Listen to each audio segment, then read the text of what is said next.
The rain had been falling for 3 straight days. Not the kind of rain that clears the air or washes things clean. This was the other kind. The kind that turns the Bronx into something slick and gray, where every surface reflects red and blue, where the gutters overflow with things you don't want to look at too closely. I'm Officer Dorian Hale. Been with the NYPD for 7 years now, all of them on night shift. Some guys rotate through, try to get back to days once they've paid their dues. Not me. I prefer the night. You see the city differently when most people are asleep. You see what it really is. My partner that week was Lyle Montrose, a solid guy. 10 years on the force, divorced twice, lived alone in a studio in Astoria. He didn't talk much, which I appreciated. We'd been paired up for about 3 months, and we'd fallen into an easy rhythm. He drove, I handled the radio. He took point on domestic calls, I took the talkers who just needed someone to listen. It was a Tuesday, November, the kind of night where your breath fogs inside the car even with the heat on. We'd just cleared from a noise complaint on Webster Avenue when the call came through.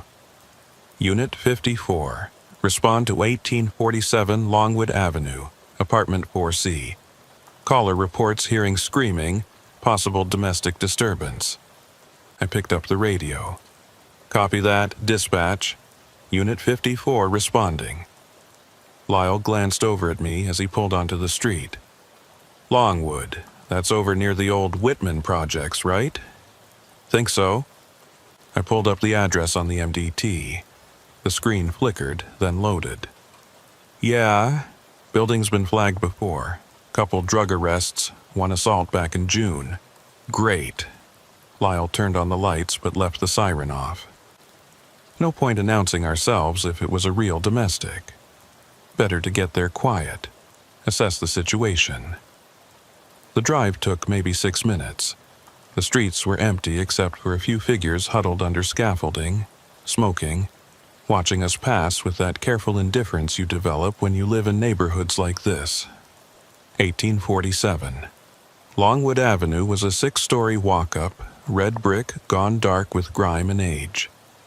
The kind of building that was probably decent back in the 70s, before the city started its long slide. Now it was just another shell. Windows covered with bars, front entrance door hanging crooked on its hinges. We parked across the street.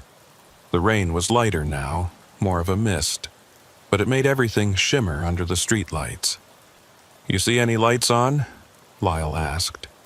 I scanned the windows. All dark, every single one. Nothing. Caller still on the line? I checked the MDT. Disconnected. Dispatch tried the callback, no answer. Lyle drummed his fingers on the steering wheel. Could be they got scared, didn't want to get involved. Could be. We sat there for a moment. This is the part they don't show on TV. The waiting. The assessment. You don't just run into every situation. You look first, you listen. The building looked wrong somehow, not just empty. Wrong. Like something was holding its breath inside. All right. Lyle pulled his flashlight from the door compartment. Let's check it out. We crossed the street, our boots splashing through puddles that reflected the sky in strange, warped angles. The front door wasn't locked. It should have been. There was a keypad entry system, but someone had pried it open months ago, maybe years. The metal hung loose, wires exposed. The lobby smelled like piss and mildew. Mailboxes lined one wall, most of them bent open or missing their doors entirely. No names visible. No building directory. Just empty metal slots and torn pieces of paper. 4th floor, I said. Stairs or elevator? I looked at the elevator. The doors were dented, covered in graffiti.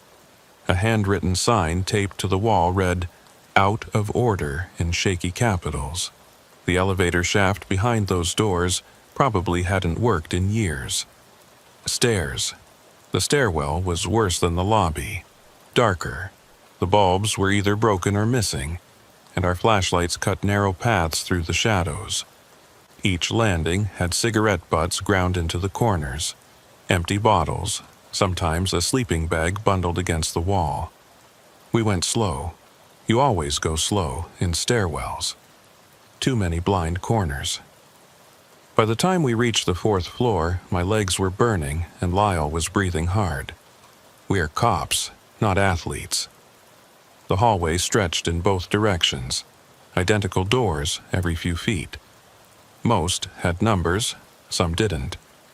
Some numbers were just painted over with thick coats of whatever color someone had lying around. 4C should be... Lyle pointed down the left corridor with his flashlight. We found it about halfway down. The door looked newer than the others, like maybe it had been replaced recently. The paint was fresher. The frame looked solid. There was even a peephole that wasn't scratched to hell. Lyle knocked. NYPD, we received a call about a disturbance. Nothing. He knocked again, harder. Police. Open the door. Still nothing. No footsteps. No TV sounds. No voices. Just that heavy silence that makes the hair on the back of your neck stand up. I tried the knob. Locked. I looked at Lyle. You smell that? He sniffed. What? I don't know. Something chemical maybe, like bleach? Lyle leaned closer to the door. Inhaled. Yeah, I smell it. We stood there for a moment. The hallway was completely quiet, except for a distant dripping sound somewhere deeper in the building. Water hitting water. Slow and steady. Dispatch said apartment 4C, right? Lyle asked. I double-checked the MDT on my belt. Affirmative, 4C. So, where's the caller? That was the question. If someone inside called about screaming, why weren't they answering? If someone outside called, how did they know it was specifically 4C? The building had at least 30 apartments. My radio crackled. Unit 54, what's your status? I keyed the mic. Unit 54 at location. No response at the door. Requesting additional information on the caller. There was a pause. Static. Then Maribel Cho's voice came back. She'd been working dispatch for 5 years and I'd never heard her sound uncertain. But right now, she did. Unit 54, caller ID shows, the call originated from inside 1847 Longwood, apartment 4C. Lyle and I looked at each other. Dispatch, can you confirm? The call came from inside this apartment. Affirmative. Landline. Registered to the building. Run it again, I said. Make sure. Another pause. Longer this time. Confirmed 54. Call came from that location. But what? There's no active line registered to that address. Bell Atlantic shows service was disconnected in 2019. The chemical smell was getting stronger. Or maybe I was just noticing it more. Either way, it was making my eyes water. Lyle tried the knob again, then stepped back and looked at the hinges. You want a force entry? I thought about it. We had a call originating from inside, but no response. That could justify it. But something felt off. Not dangerous off, just wrong off. Let's try the super first, I said. See if he's got a key. We went back downstairs, found the super's apartment on the 1st floor. Guy named Martinez, according to the mailbox. Old, probably 70, wearing a stained undershirt and boxer shorts when he answered. He looked annoyed until he saw our uniforms, then just looked tired. What now? We need access to 4C, Lyle said. Got a call about a disturbance. Martinez scratched his belly. 4C? Ain't nobody in 4C. What do you mean? That apartment's been empty for 2 years. Lease ran out, tenant moved. Building owner hasn't rented it since. Says he's gonna renovate. He snorted. Yeah, right. Can you open it for us? I asked. He sighed, shuffled back inside, came back with a massive ring of keys. This gonna take long? I got things to do. We'll be quick. Martinez led us back upstairs, wheezing by the second floor. When we got to 4C, he flipped through his keys, found the right one, and slid it into the lock. The deadbolt turned with a solid click. You want me to come in? He asked. No, wait here. Lyle pushed the door open. Our flashlight swept across an empty room. Hardwood floors, scuffed and dirty. Walls painted a dingy beige. No furniture, no curtains, nothing. Just empty space and that chemical smell, much stronger now. We stepped inside. The place was small. Living room, galley kitchen visible through an open doorway to the right. Hall straight ahead, probably leading to a bedroom and bathroom. Our footsteps echoed on the bare floor. NYPD, Lyle called out. Anyone here? No answer. We checked the kitchen first, empty. No appliances except a rusted stove that looked original to the building. The sink had a brown stain running down the drain. The chemical smell was worse in here.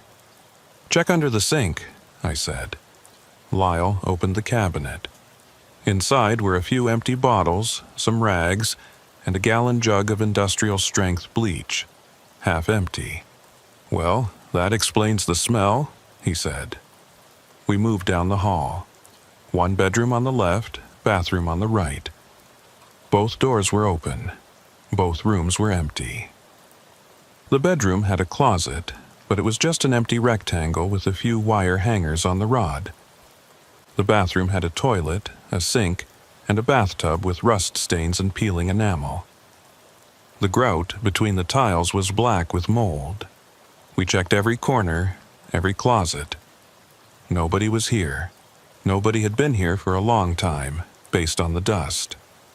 So, what the hell? Lyle said. Dispatch said the call came from here. I pulled out my radio. Unit 54 to dispatch. Go ahead, 54.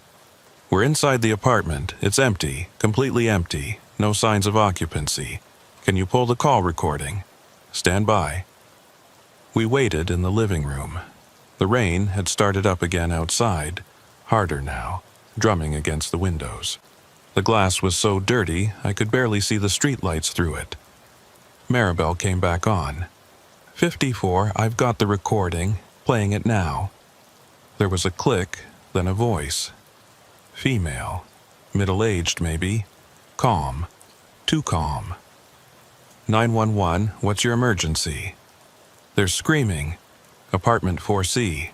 Someone's screaming. What's the address, ma'am? 11847 Longwood Avenue. Are you in the building? Yes. Which apartment are you calling from? 4C. You're calling from the same apartment where you hear screaming? Yes. Ma'am, are you in danger right now? A pause. Just static and that same calm voice. Not right now. Then the line went dead. I looked at Lyle. He looked pale in the flashlight beam. That's fucked up. Yeah. We finished clearing the apartment, but there was nothing else to find. Just empty rooms and that bleach smell. When we came back out, Martinez was leaning against the wall, scrolling through his phone. Find anything? He asked. No, place is empty like you said. You sure nobody's been in here? He shrugged. I mean, I don't watch it 24/7, but there's no tenant, no lease. Building owner hasn't been by in months. He squinted at us. Why? What happened? Someone called 911 from inside, Lyle said. Martinez's expression didn't change. On what phone? Landline. Can't be. No phone service in there. That's what we heard. He shook his head slowly. Nah. Something's wrong with your equipment or whatever. Nobody's been in there. I'd know. We thanked him and let him go. Back in the apartment, we did one more sweep with our flashlights, but it was the same. Empty floors, Empty walls. Nothing. Maybe it's a system glitch, Lyle said. You know how the old landline routing works. Could have gotten crossed with another address or something. Maybe. But I didn't believe it, and I could tell he didn't either. We went back downstairs, got in the car, and I radioed it in. Dispatch logged it as unfounded. We cleared the scene and moved on to the next call. That should have been the end of it. 3 nights later, same shift, same partner. We were grabbing coffee at a bodega on Prospect Avenue when the call came through again. Unit 54. Respond to 1847 Longwood Avenue, apartment 4C. Caller reports hearing screaming, possible domestic disturbance. I froze with the coffee cup halfway to my mouth. Lyle heard it too. He was already moving toward the door. Unit 54 responding, I said into the radio. Copy that, 54. We got in the car, and Lyle just looked at me. No fucking way. I know. Same apartment, same exact call. I know. We drove fast this time. No code, no lights, but faster than we needed to. The building looked the same as before. Dark windows, broken door, rain making everything shine wet and sick under the streetlights. This time we didn't wait. We went straight upstairs, straight to 4C. The door was locked again. I didn't even bother knocking. I radioed down to dispatch. Unit 54 at location. Can you confirm the call details? Time, caller description, anything? Maribel's voice came back. Same as before, 54. Female caller, middle-aged, states there's screaming in apartment 4C at 1847 Longwood. Can you play the recording? Stand by. A moment later, the recording played over the radio. It was the same voice, the exact same voice, the same pauses, the same calm tone, the same words. They're screaming. Apartment 4C. Someone's screaming. What's the address, ma'am? 1847 Longwood Avenue. Even the static sounded the same. Lyle was staring at me. That's the same recording. It can't be. It is. Word for word, I remember it. I keyed the radio again. Dispatch, can you check the timestamp on that call? When did it come in? Call was received at 23:47:54, about 8 minutes ago. And the previous call? From 3 days ago? A pause. Stand by. Another pause. Previous call was received at 23:47 on November 12th. Same time. Exact same time. Down to the minute. Dispatch, can you pull the caller ID again? Already showing the same origin point. Landline from apartment 4C, 1847 Longwood Avenue. But again, there's no active service to that address. Lyle was pacing now, boots squeaking on the dirty hallway floor. This is bullshit. Someone's screwing with us. How? Who has access to the 911 system? I don't know, but this isn't real. It can't be real. I tried the door again. Still locked. I thought about forcing it, but what was the point? We'd been inside 3 days ago. It was empty then. It would be empty now, unless someone had moved in since. But Martinez said nobody had been here. No lease, no tenant. Let's check the other apartments, I said. See if anyone heard anything. We knocked on 4A. No answer. 4B. No answer. 4D at the end of the hall. No answer. We went to the 3rd floor, tried those apartments. A few people answered, but they all said the same thing. They hadn't heard any screaming, hadn't heard anything unusual. Most of them looked at us like we were crazy for even asking. One old woman in 3C, Mrs. Rodriguez, she looked scared when we mentioned 4C. Nobody goes up there, she said, through the gap in her door, chain still on. Why not? She shook her head. Just don't. That apartment's bad luck." "What do you mean, bad luck?" "The last people who lived there. They left in the middle of the night, didn't take nothing with them, just left. Building owner had to throw out all their stuff." She crossed herself. "Something wrong with that place." "Did something happen there?" Lyle asked. "Not that I know. But people don't stay. Nobody stays in 4C. They move in, then a few weeks later they're gone. Been like that for years." "How many years?" She thought about it. "Since I've been here, 20 years, maybe more." "Did you hear anything tonight? Any screaming?" "No, I told you, I don't hear nothing from up there. It's quiet, always quiet." We thanked her and moved on. But as we walked away, I heard her muttering something in Spanish. I didn't catch most of it, but I heard one word clearly: maldito. Cursed. Back on the 4th floor, we stood outside 4C again.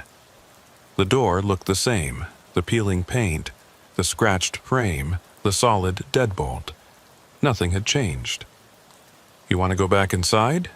Lyle asked. I thought about it, that empty apartment, the bleach smell, the darkness. "No, there's nothing in there." "So, what do? We log it, same as before." We went back to the car and I radioed it in. Dispatch logged it as unfounded again. We cleared and moved on, but something was bothering me. Something Mrs. Rodriguez said. The last tenants left in the middle of the night. Didn't take anything with them. "Hey," I said to Lyle, "you think we could pull the lease records for that apartment? See who lived there before?" "Why?" "I don't know. Maybe one of them is making the calls. Someone with a grudge or something." Lyle shrugged. "Worth a shot, I guess." The next day, during my off hours, I went down to the city records office. Pulled everything I could find on 1847 Longwood Avenue, apartment 4C. Lease records going back 15 years. There were 7 different tenants in that time. 7 people or families who'd moved in, then moved out. The average stay was 4 months. 4 months. For an apartment in the Bronx, that's nothing. Most people stay at least a year, usually more. But 4C, 4 months on average. And according to the building owner's notes, most of them broke their leases early. Forfeited their deposits. Just left. I wrote down the names, ran them through the system. 2 had moved out of state. 1 had died in 2021, unrelated to anything at the apartment. The others were still in New York, scattered across the boroughs. I didn't have time to track them all down, but I found one, a woman named Patricia Morales who'd lived in 4C for 2 months back in 2020. She was living in Queens now, working at a laundromat on Roosevelt Avenue. I went there on my day off, found her folding sheets in the back. She was maybe 30, tired-looking, with her hair pulled back in a tight ponytail. "Patricia Morales?" She looked up, suspicious. "Who's asking?" I showed her my badge. "Officer Dorian Hale, NYPD. I wanted to ask you some questions about an apartment you used to rent." Her face changed, got pale. "I don't want to talk about that." "About what? I haven't even told you which apartment." "I know which one. 1847 Longwood, 4C." She went back to folding sheets, faster now, her hands shaking slightly. "I don't want to talk about it." "Why not?" "Because I don't. I paid what I owed. I'm done with that place." "Did something happen there?" She didn't answer for a long time. Just kept folding sheets, stacking them on the industrial dryer. Finally, she said, "You hear things in that apartment." "What kind of things?" "Voices. At night, like someone talking. But you can't make out the words, and other sounds. Footsteps, doors closing. But you're alone. You're always alone in there." "Did you call anyone about it? The super, the landlord?" She laughed, but it wasn't a happy sound. "I called the super. He came up, looked around, said there was nothing there, said I was hearing things from the other apartments, but I wasn't. I know what I heard. She looked at me directly for the first time. Why are you asking about this now? Did something happen? We've been getting calls from that apartment. What kind of calls? 911 calls. Someone saying there's screaming. Patricia's hands stopped moving. She was holding a sheet, frozen halfway through folding it. That's what I heard, she said quietly. Screaming in the middle of the night, like someone was being hurt. But there was nobody there, nobody but me. How long did you hear it before you moved out? 3 weeks. I lasted 3 weeks after it started. Then I packed my shit and left. Didn't even tell the landlord. I just couldn't. She shook her head. I couldn't stay there another night. Did you ever call 911? No. I thought about it, but what would I say? There's a ghost screaming in my apartment? They'd think I was crazy. Did you ever figure out where the sounds were coming from? She resumed folding, slower now. I tried. I checked the walls, the floor, the ceiling. I thought maybe it was pipes or something. Old buildings, they make weird sounds, right? But it wasn't that, it was... She trailed off, searching for words. It was like the sound was coming from everywhere and nowhere. Like it was in the air itself. I thanked her and left. Drove back to the Bronx thinking about what she'd said. Screaming at night. The same thing the 911 caller reported. But if the apartment was empty, who was doing the screaming? That night, back on shift, Lyle and I were rolling through Hunts Point when dispatch came through again. Unit 54, respond to 1847 Longwood Avenue, apartment 4C. I didn't even wait for her to finish. Dispatch, are you serious right now? Affirmative 54, same call. Female caller reporting screaming from apartment 4C. Lyle was already turning the car around. This is the third time. I know. Same time? I checked the dashboard clock. 23:47. Same time. We drove there faster than we should have. This time, I was angry. Someone was playing games and I wanted to know who. When we got to the building, we didn't go upstairs right away. Instead, we walked around the perimeter looking for any signs that someone might be watching us. Security cameras maybe, or someone parked in a car nearby. But there was nothing. Just empty streets and dark windows. Finally, we went upstairs. 4C's door was locked, same as always. I pounded on it harder than I needed to. NYPD, open the door! Nothing. Just silence and that fucking bleach smell seeping out from under the door. Lyle kicked the wall in frustration. I'm getting the super. We're going inside. He came back 10 minutes later with Martinez, who looked even more annoyed than last time. You again? Open it. Martinez unlocked the door and stepped back. This is the last time. You want in after this? Get a warrant. We went inside, flashlights up, sweeping every corner. The apartment was exactly the same as before. Empty. Dust on the floor. That chemical smell. Nothing had changed. Nothing was different, except... In the bathroom, the bathtub had water in it. Not much. Maybe an inch. But it was there, sitting in the bottom of the tub, reflecting our flashlight beams. I knelt down, touched it with one finger. Cold. Ice cold. Lyle. He came over, looked down at the water. What the hell? That wasn't here before. No, it wasn't. Where did it come from? I looked up at the ceiling. No visible leaks. The pipes were probably old and corroded, but there were no drips, no watermarks on the ceiling or walls. I checked the faucet, turned the knob. Nothing came out. The water had been shut off to this apartment years ago. Dispatch, I said into my radio. Unit 54, we're inside the apartment. found approximately 1 inch of standing water in the bathtub. No visible source. Copy that, 54. Do you require additional units? Negative, just logging it. Lyle was looking at me. You thinking what I'm thinking? That this is getting really fucking weird? Yeah. We checked the rest of the apartment again, but there was nothing else. Just that water in the tub. We went back downstairs, thanked Martinez, and sat in the car for a while. Neither of us wanted to clear the call, because that would mean going back to normal patrol, pretending like this was just another unfounded domestic. But it wasn't. Something was wrong with that apartment. Something that didn't make sense. Finally, Lyle started the engine. You want to stake it out? What? Stake out the building.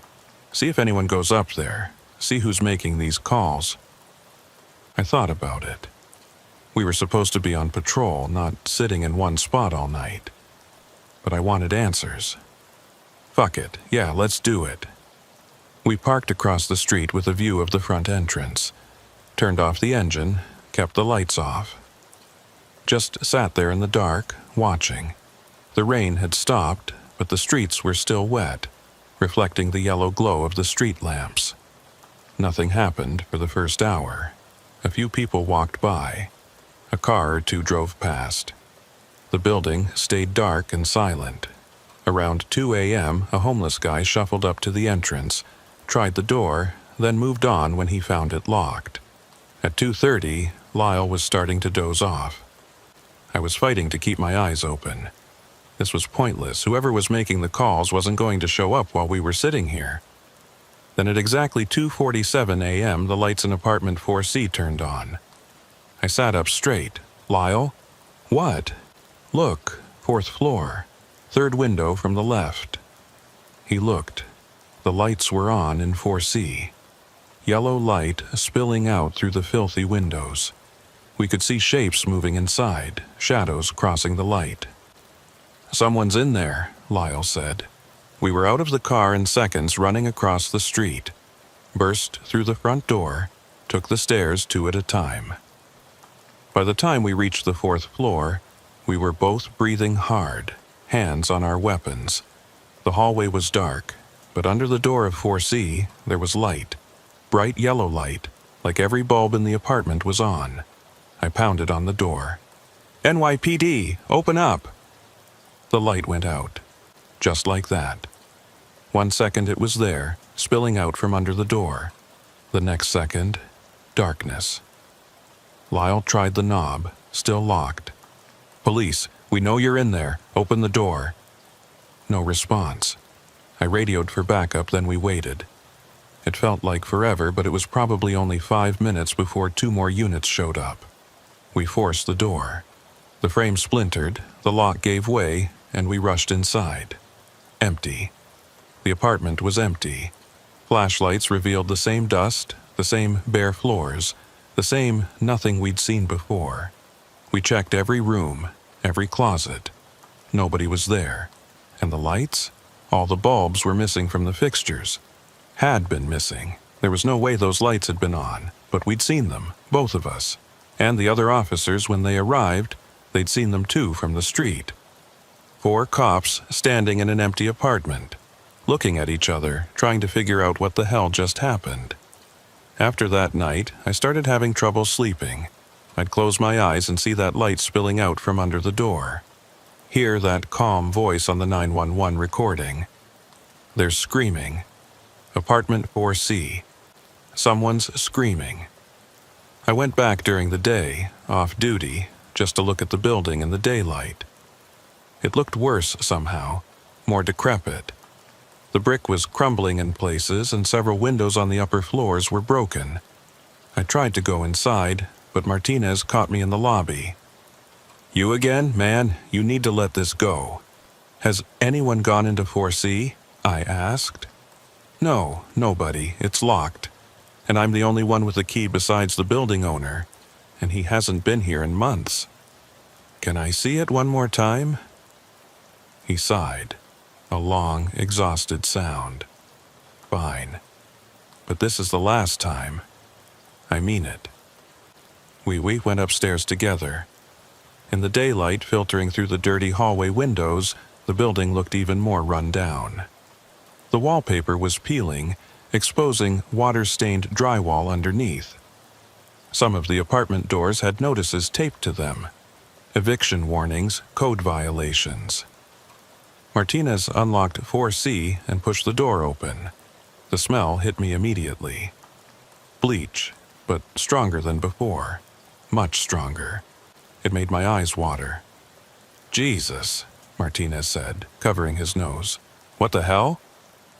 The apartment was still empty, but now there were wet footprints on the floor. Small footprints like a child's or a woman with small feet. They led from the bathroom, through the bedroom, into the living room, then back to the bathroom. The same path, over and over, layered on top of each other. The water from the bathtub was gone.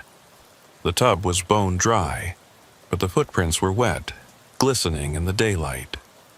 Martinez backed away. No way, I'm done. I'm not coming back up here."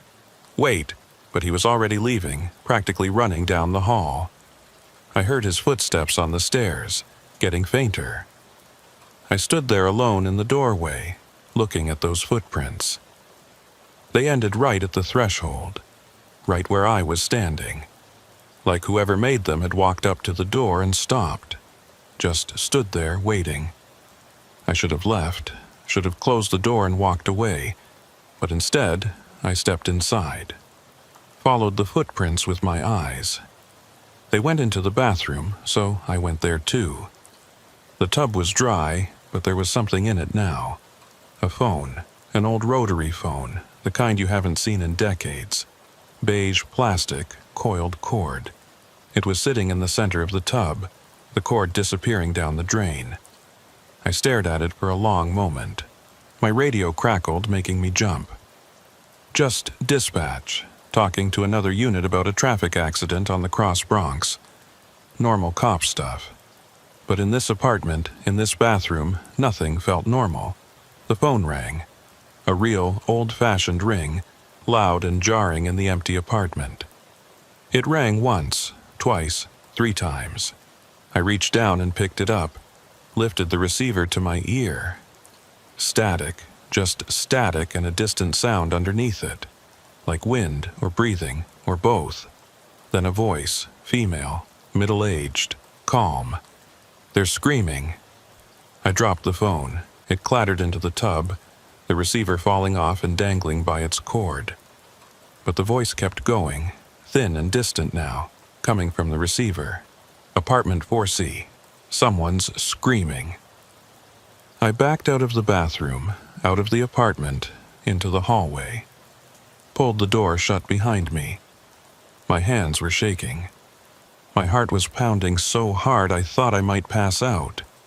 I went downstairs, got in my car, and drove away. Didn't look back. That was 4 days ago. I haven't been back to 1847 Longwood Avenue since. Told my sergeant I needed a few personal days. He didn't ask questions. He's been on the job long enough to know when someone's seen something that shook them. But last night, at exactly 11:47 p.m., my phone rang. My cell phone. Not my work radio. My personal phone that I keep in my pocket. I didn't recognize the number. Picked it up anyway. Static, that same static, and underneath it, faint but clear, a woman's voice. "They're screaming. Apartment 4C. Someone's screaming." I hung up. Blocked the number. But something tells me it doesn't matter. Tonight I'm back on shift. Same partner, same route. And I know with absolute certainty that at 11:47 p.m. the call is going to come through again. Unit 54. Respond to 1847 Longwood Avenue. I don't know what's in that apartment. I don't know what we're responding to. But I know this. Whatever it is, it wants us there. It's been calling us there over and over, and sooner or later, we're going to find out why. I just hope we're ready for the answer. It's 11:45 p.m. now. Lyle and I are parked on Jerome Avenue, 2 blocks from Longwood. We're early. I told him we should be close, just in case. He didn't argue. He's been quiet all shift, more quiet than usual.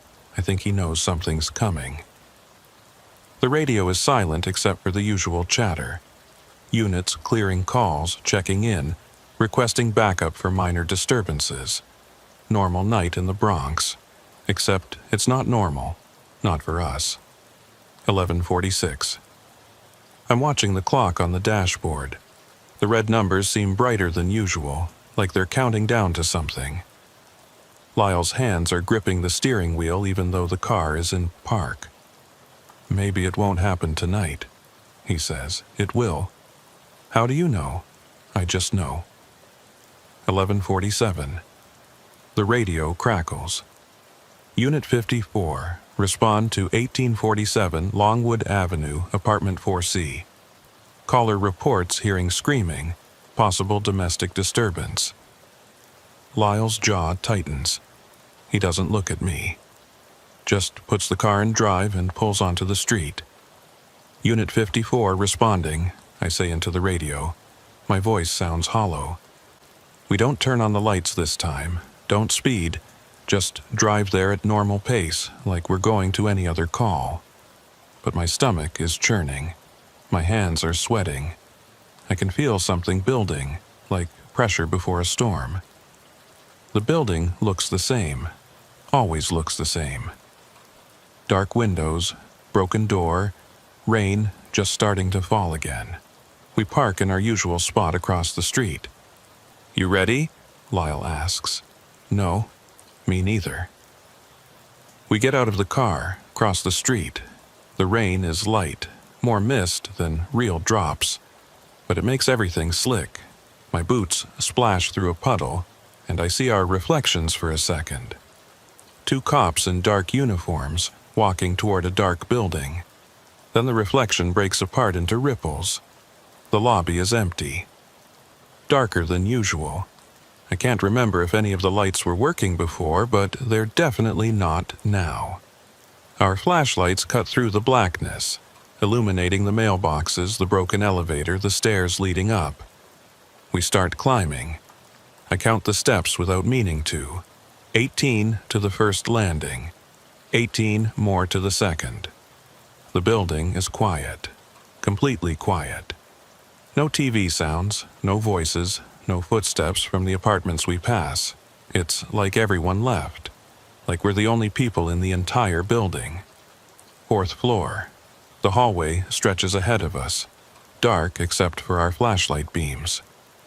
Apartment 4C is halfway down on the left. The door is closed. From this angle, it looks like every other door. Just a door. But there's light coming from underneath it. Not a lot. Just a thin line of yellow light, barely visible. But it's there. Lyle sees it too. He stops walking. Dorian. I see it. We approach slowly. Every step feels heavy, like the air itself is getting thicker. The light under the door gets brighter as we get closer. I can hear something now. Faint, like water running. Or maybe rain, I can't tell. I knock on the door. NYPD. The light goes out. But the door opens. Just an inch. Just a crack. Not like someone pulled it open. More like it opened on its own. Like the building itself decided to let us in. Lyle has his hand on his weapon. We need to call this in. Call what in? What are we going to tell them? He doesn't answer because he knows I'm right. What would we say? The haunted apartment opened itself. I push the door open wider. It swings on its hinges with a soft creak. Our flashlights reveal the same empty living room we've seen before. Bare floors, bare walls. But something's different now. There are wet footprints. Dozens of them, maybe hundreds. They cover the entire floor, layered on top of each other in chaotic patterns.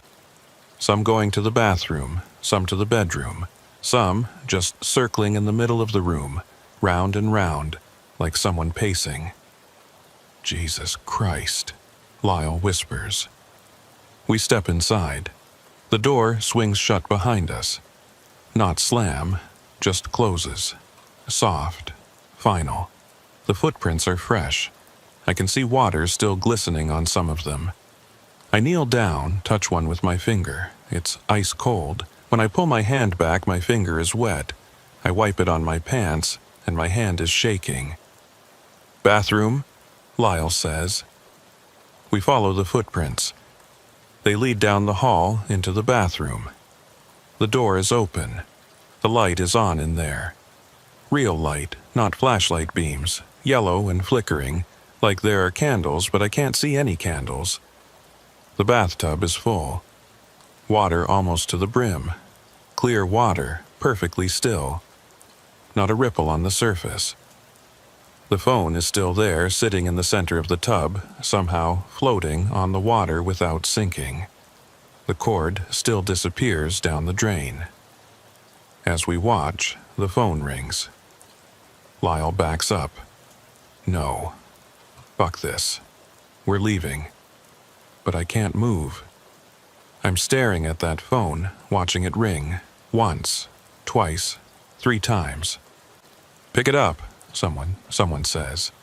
I spin around. There's a woman standing in the bathroom doorway. Middle-aged, gray hair, wearing a nightgown that's soaking wet. She's looking at me with empty eyes. Lyle has his gun out. Ma'am, identify yourself. She doesn't look at him. Doesn't even seem to see him. Just keeps staring at me. Pick it up, she says again. The phone is still ringing. 4 times now. 5. Who are you? I ask. Pick it up. 6 rings, 7. Lyle is talking into his radio, calling for backup, but I can't hear what he's saying. All I can hear is the phone ringing and the woman's voice, calm and flat. Pick it up. I reach into the tub. The water is so cold it burns. My fingers close around the phone receiver. I lift it out of the water and it's heavier than it should be. Like it's made of stone instead of plastic. I put it to my ear. At first, there's nothing. Just silence. Then, slowly, I hear it. Screaming. Not one voice. Many voices. Dozens of them. Hundreds, maybe. All screaming at once, layered over each other. Men, women, children. All of them screaming in terror and pain and desperation. And underneath the screaming, I hear water. The sound of water running, splashing, churning. Like a bathtub filling. Like someone drowning. I drop the phone. It falls back into the tub with a splash and the water starts to drain. Fast. Like someone pulled a plug. The phone spins in the vortex, circling the drain, getting pulled down. In seconds, the tub is empty. When I look up, the woman is gone. The lights are out. We're standing in darkness again, just our flashlights. The bathroom is empty, dry. The tub is bone dry, like it never had water in it at all. Dorian, Lyle says, his voice is shaking. We need to go, now. We run. Through the apartment, down the hall, out the door. Our boots pound on the stairs as we descend. 4 floors in what feels like seconds. We burst through the front door into the rain and don't stop running until we're across the street at our car. We sit there, engines off, rain drumming on the roof. Neither of us says anything for a long time. Finally, Lyle speaks. What the fuck was that? I don't know. Did you see her? Yeah. Who was she? I don't know. But that's not entirely true. I have an idea. I've been thinking about Patricia Morales, about what she said. About all the tenants who left in the middle of the night. About 20 years of people moving in and moving out, never staying, always running. Something happened in that apartment. Something that left a mark. And whatever it was, it's still there. Still calling out, still screaming. Our radios crackle. Dispatch calling other units. Someone else needs help. Someone else is in danger. The city keeps moving, keeps living, keeps dying. But apartment 4C at 1847 Longwood Avenue stays the same. Empty. Waiting. We pull away from the curb. Lyle drives, and I stare out the window at the building getting smaller in the side mirror. The fourth floor is dark. All the windows are dark. Except one. Just for a second I see a light in 4C, and a silhouette standing at the window. A woman in a nightgown, her hands pressed against the glass. Then it's gone. I don't tell Lyle what I saw. What's the point? We both know we're going to get called back there. Maybe not tomorrow, maybe not next week. But eventually, at exactly 11:47 p.m., that call will come through again. Unit 54, respond to 1847 Longwood Avenue, apartment 4C. Caller reports hearing screaming. And when it does, we'll go. We'll always go. Because that's the job. That's what we signed up for. Even if we don't know what we're responding to. Even if we're not sure we'll come back. I pull out my phone. One new voicemail. Left at 11:47 p.m. I don't need to listen to know what it says. I delete it without playing it. But as we drive through the rain-soaked streets of the Bronx, I can still hear it. That calm voice, those same words. There's screaming. Apartment 4C. Someone screaming. And somewhere in the back of my mind, I wonder, is someone screaming? Or is the apartment itself? Maybe we'll find out. Maybe we won't. Either way, I know one thing for certain. That call will come again, and when it does, we'll be there.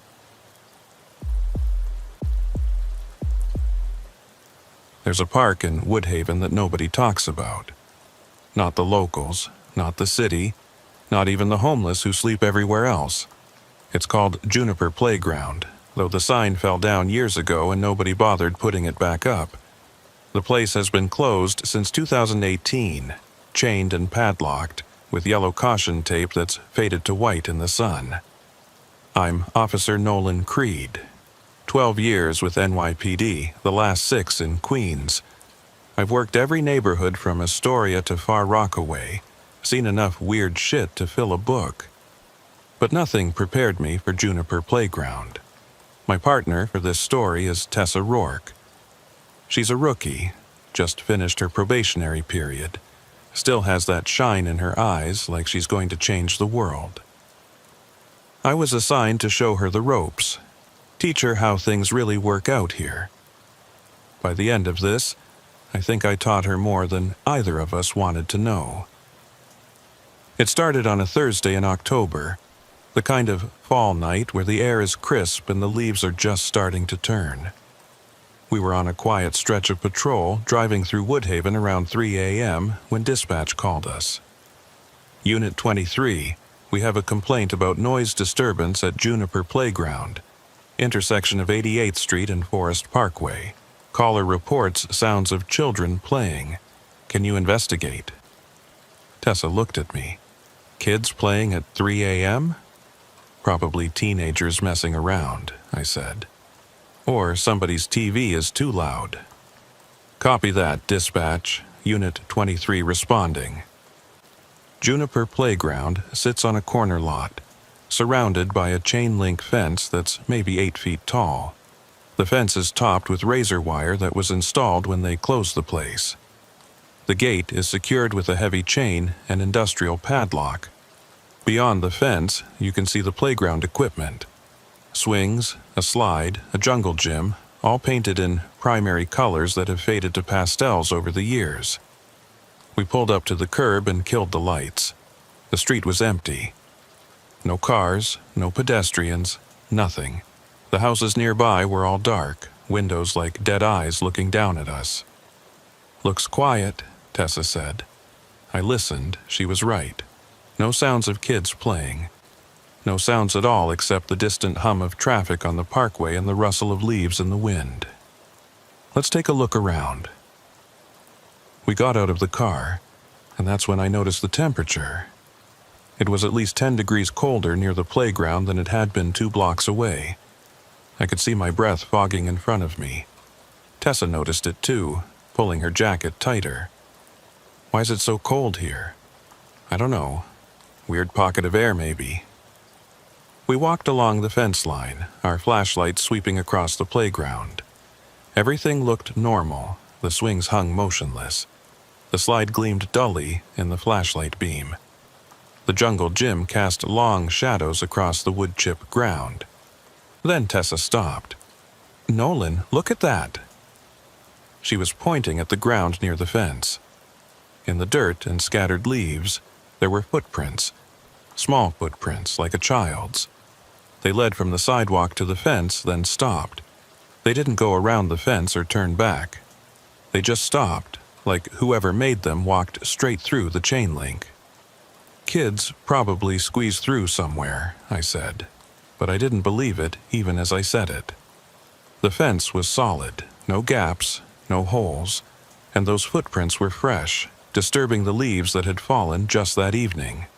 We walked around the perimeter, found more footprints in 3 other spots. Same pattern. They led to the fence and stopped. No footprints inside the playground, no footprints leading away.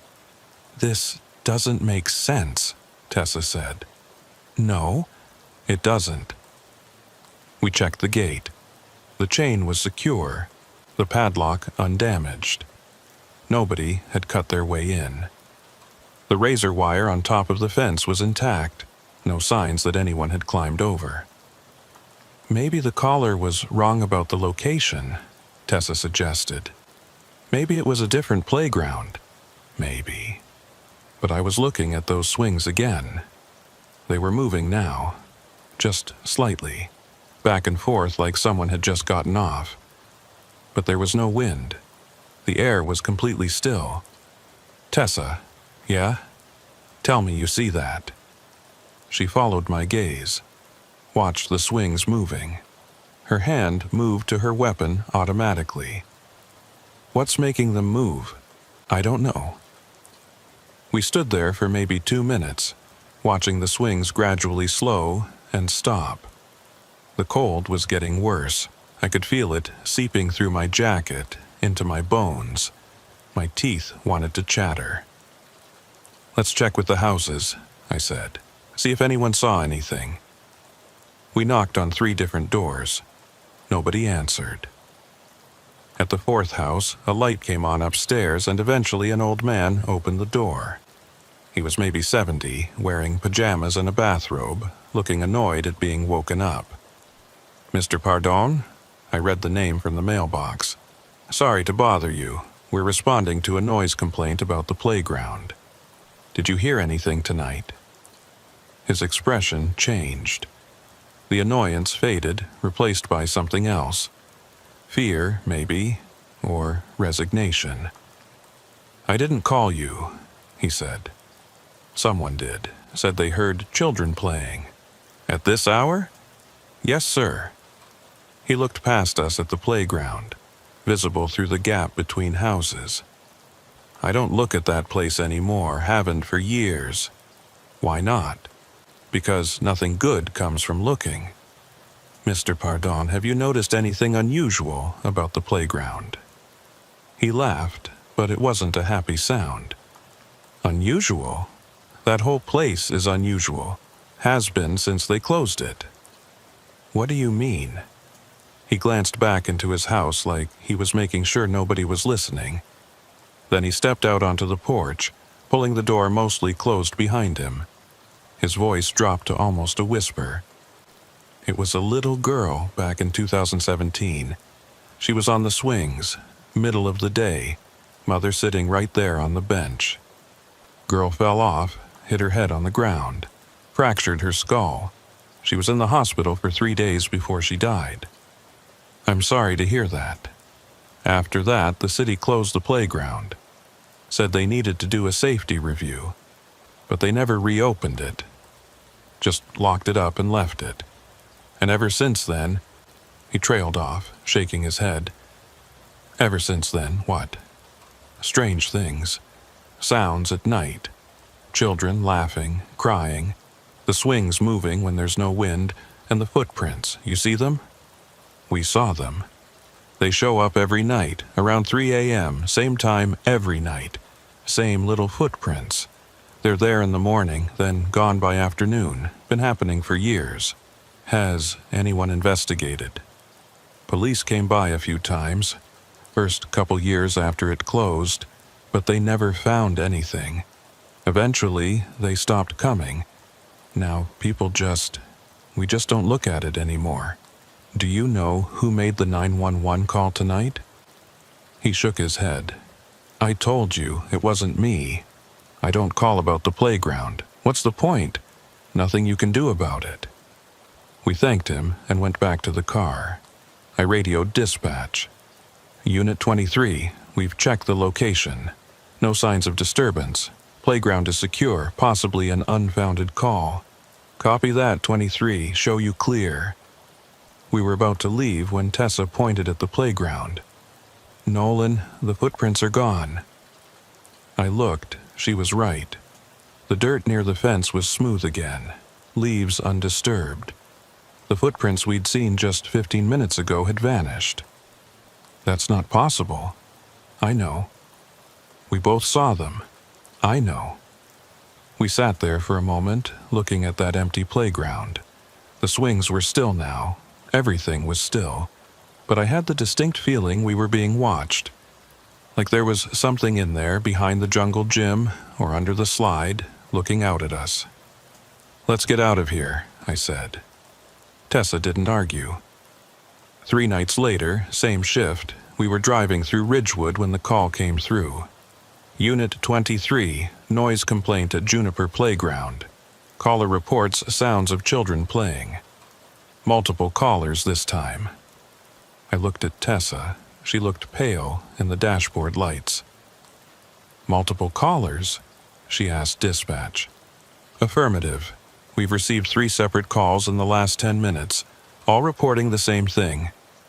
Copy. Unit 23 responding. This time, we weren't alone when we got there. 2 other patrol cars had arrived just before us. 4 officers standing on the sidewalk, looking at the playground. I recognized one of them. Officer Marcus Webb from the 102nd Precinct. Marcus, what's going on? He shrugged. Got the same call you did, but look at this. He gestured toward the playground. At first, I didn't see what he meant. Then, I noticed the swings. All 6 of them were moving, not just drifting. Really moving like kids were on them. Back and forth, the chains creaking rhythmically. There's no wind, one of the other officers said. A young guy I didn't know. He sounded scared. There wasn't. The air was perfectly still, dead calm, but those swings were pumping like invisible children were trying to see how high they could go. Did anyone check inside? Tessa asked. How? Marcus gestured at the fence. Things locked up tight. Has been for years. Someone could have cut their way in. We walked the perimeter again. The fence was intact. No holes, no gaps. The gate was still chained and padlocked. But those swings just kept moving, the metal creaking in the silence. This is fucked up, the young officer said. Check the houses, Marcus said. See if we can find who made the calls. We split up, 4 teams of 2, each taking a section of the surrounding streets. Tessa and I got the houses directly across from the playground. We knocked on 6 doors. 3 didn't answer. The other 3 were all elderly residents who said they hadn't called the police. But we heard it, one woman told us. She was maybe 80, wrapped in a blanket, her hands shaking as she held her door open. We heard the children, laughing and playing, just like it used to be before. Before what, ma'am? Before that little girl died. She told us the same story Mr. Pardon had told us. The girl on the swings, the fall, the death, the closure of the playground. Her name was Lily Chen, the woman said. She was 6 years old. So beautiful, always smiling, her mother never recovered. Moved away a few months after it happened. Nobody's seen her since. And you've heard sounds from the playground since then? All of us have. Everyone on this block. We hear it almost every night now. Used to be just once in a while, maybe once a month. But lately, it's every night. Always around the same time. What time? 3:17 a.m. That's when it happened, when Lily fell. 3:17 in the afternoon. Now that's when we hear the sounds. 3:17 in the morning. I looked at my watch. 3:12 a.m. Thank you, ma'am. We went back to the playground. All 8 officers were standing there now, watching the swings. They were still moving. If anything, they were moving faster. Marcus was recording video on his phone. Nobody's going to believe this. At exactly 3:17 a.m., the swings all stopped at once. Just froze in mid-arc, then dropped straight down. The sudden silence was deafening. Jesus Christ, someone whispered. Then we heard it. Laughter. Children's laughter, faint but clear, coming from inside the playground. It sounded like multiple kids. Maybe 4 or 5 of them laughing and playing. But there was nobody there. The playground was empty. The laughter lasted maybe 30 seconds. Then it faded away, replaced by another sound. Crying. A child crying. Not all the children, just one. A little girl sobbing like her heart was broken. Tessa had her flashlight up, shining it through the fence. I don't see anything. Nobody's there, Marcus said. But his voice was shaking. The crying got louder, more desperate. Like whoever was making the sound was hurt, scared, alone. It was the worst sound I've ever heard. Every instinct in my body was screaming at me to go in there, to find that child, to help. We need to open the gate, I said. With what? Thing's got a padlock the size of my fist. Bolt cutters. We've got them in the trunk. Marcus looked at me like I was crazy. Nolan, there's nobody in there. Then why is she crying? He didn't have an answer for that. I went to my car, got the bolt cutters from the trunk. By the time I got back, the crying had stopped. The playground was silent again. Marcus grabbed my arm. Don't, he said. Someone might be hurt. There's nobody there, Nolan. We all see that. There's nobody there. But I pulled away from him and cut the padlock. It fell to the ground with a heavy thunk. I unwrapped the chain and pushed the gate open. It swung on rusty hinges, the metal shrieking. Tessa, you're with me. She looked scared, but she nodded and followed. We stepped through the gate into the playground. The wood chips crunched under our boots. Our flashlights swept across the equipment, the swings, the slide, the jungle gym. Everything was empty, but it was cold in here, colder than outside. So cold I could see ice forming on the metal chains of the swings. My breath came out in thick white clouds. Nolan. Tessa was pointing at the ground near the swings. Look. Footprints. Small footprints in the wood chips. Fresh ones, disturbing the surface like someone had just walked there. They led from the gate to the swings, then back to the slide, then over to the jungle gym. A child's path, wandering and random, the way kids move when they're playing. We followed the footprints. They led us around the entire playground in a meandering loop, sometimes doubling back, sometimes circling the same piece of equipment multiple times. Finally, they stopped at the swings, right under the third swing from the left. This is where Lily Chen fell, Tessa said quietly. I shined my flashlight on the ground. The wood chips there were different, newer, like they'd been replaced. I knelt down, brushed some of them aside. Underneath, the ground was stained dark. Old blood, maybe, or just dirt. I couldn't tell. Then I heard it. right next to my ear, so close I could feel breath on my neck. "Help me," a little girl's voice, clear as day. Right there. I spun around. Nobody. Tessa was 3 feet away, looking at the jungle gym. The other officers were still outside the fence, watching us. There was nobody near me. Tessa. "Yeah? Did you hear that?" "Hear what?" Someone just spoke, right next to me. A little girl's voice. She shined her light around. "I don't hear anything." But I did. I heard it again, softer this time, coming from everywhere and nowhere at once. "Help me, please, it hurts." "There's a child here," I said into my radio. "We need EMS." Marcus's voice came back, crackling. "Nolan, there's nobody there. We can see the whole playground from here. It's empty." "I'm telling you, I hear her." "Nolan, you need to get out of there." But I couldn't. I was frozen, listening to that voice. She was crying again now, soft, whimpering sobs that tore at my heart. I turned in a slow circle, trying to figure out where it was coming from. The swings were moving again, just the third one from the left. Back and forth, like someone was sitting on it. The seat depressed slightly, the chains creaking under invisible weight. "Tessa, you seeing this?" She was backing away. "Yeah, I see it. Someone's on that swing. Nobody's on it, Nolan. We can both see that." But the swing kept moving, and the crying kept going, and that voice kept whispering, "Help me. Please. I'm so cold, it hurts." I reached out toward the swing. My hand passed through empty air where a child should have been sitting. But the seat was warm. I could feel heat radiating from it, even though everything else was ice cold. Then the swing stopped. Just stopped dead, chains rattling. The crying cut off like someone had flipped a switch. The playground went completely silent. I stood there with my hand extended, touching nothing but feeling something I couldn't explain.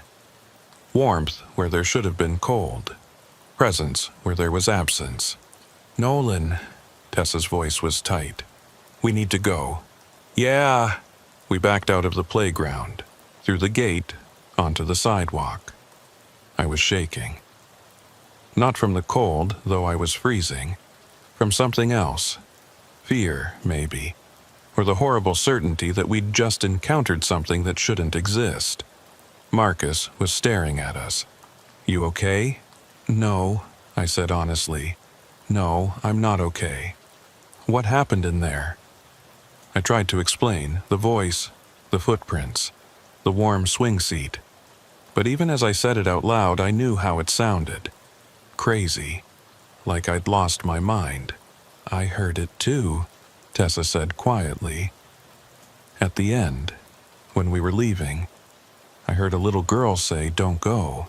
The other officers were all looking at us like we'd grown second heads. But Marcus just nodded slowly. "I've heard stories about this place," he said. "From older guys on the force. They say it's been haunted since that girl died, maybe before. They say don't answer calls here after midnight." "Why didn't you tell us that before we went in?" I asked. "Would you have believed me?" He was right. I wouldn't have. We stood there for a few more minutes, but nothing else happened. The playground was dark and still. Eventually, dispatch called us away to another call. I wrapped the chain back around the gate, but I didn't replace the padlock. I'd cut it, and I didn't have a new one. As we drove away, I looked back in the side mirror. The playground was receding behind us, getting smaller. But just before we turned the corner, I saw something that made my blood run cold. On the swing, the third swing from the left. A little girl was sitting there. I couldn't see her face, just her silhouette. But I could see that she was swinging, back and forth, back and forth. Just sitting there swinging in an empty playground at 3:30 in the morning. Then we turned the corner, and she was gone. I should have let it go, should have filed my report and moved on. But I couldn't stop thinking about that voice. That little girl's voice, asking for help. Saying it hurt, saying she was cold. The next day, during my off hours, I went to the library. Looked up everything I could find about Juniper Playground and Lily Chen. There wasn't much. A few news articles from 2017 about the accident, an obituary, a mention that the playground had been closed pending a safety review. What interested me more was what I found when I dug deeper. Juniper Playground had been built in 1987. Before that, the lot had been empty for decades. And before that, going back to the 1920s, there had been a building there, a children's hospital that burned down in 1931. 17 children died in that fire. The hospital had been located right where the playground was now. The burn had started in the middle of the night, and by the time firefighters arrived, the second floor had collapsed. Most of the children who died had been trapped on that floor. The youngest was 4 years old. The oldest was 11. I found old newspaper articles about the fire. They described the screams of the children, the desperate attempts to rescue them, the horror of parents watching the building burn with their kids inside. One article mentioned that several children's bodies were never recovered. The fire burned so hot that there was nothing left to find. After the fire, the lot sat empty for decades. Too many bad memories, too much grief. Finally, in the late 80s, the city decided to build a playground there, turn tragedy into something hopeful, something for the living. But maybe some tragedies don't want to be forgotten. I went back to Juniper Playground that afternoon. In daylight, it looked different, less threatening. Just a sad, abandoned place with rusted equipment and faded paint. The gate was still unchained, swinging slightly in the breeze. I went inside, walked around in the daylight, looking at everything with fresh eyes. The wood chips, the equipment, the fence. It all looked normal, harmless. Then I noticed something I hadn't seen before. Near the jungle gym, partially hidden by overgrown weeds, there was a small plaque, bronze, green with age. I knelt down to read it. In memory of those lost, 1931. That was all it said, no names, no details, just that simple memorial, forgotten and overgrown, marking the spot where 17 children had died almost a century ago. I stood up and looked around the playground with new understanding. This wasn't just the site of Lily Chen's death. It was built on top of a mass grave. 17 children who died screaming, trapped in fire and smoke. And now, maybe, one more. Lily, who died right here in this same spot, screaming in her own way. My phone rang. Tessa. Nolan, where are you? The playground. Why? You need to get out of there, now.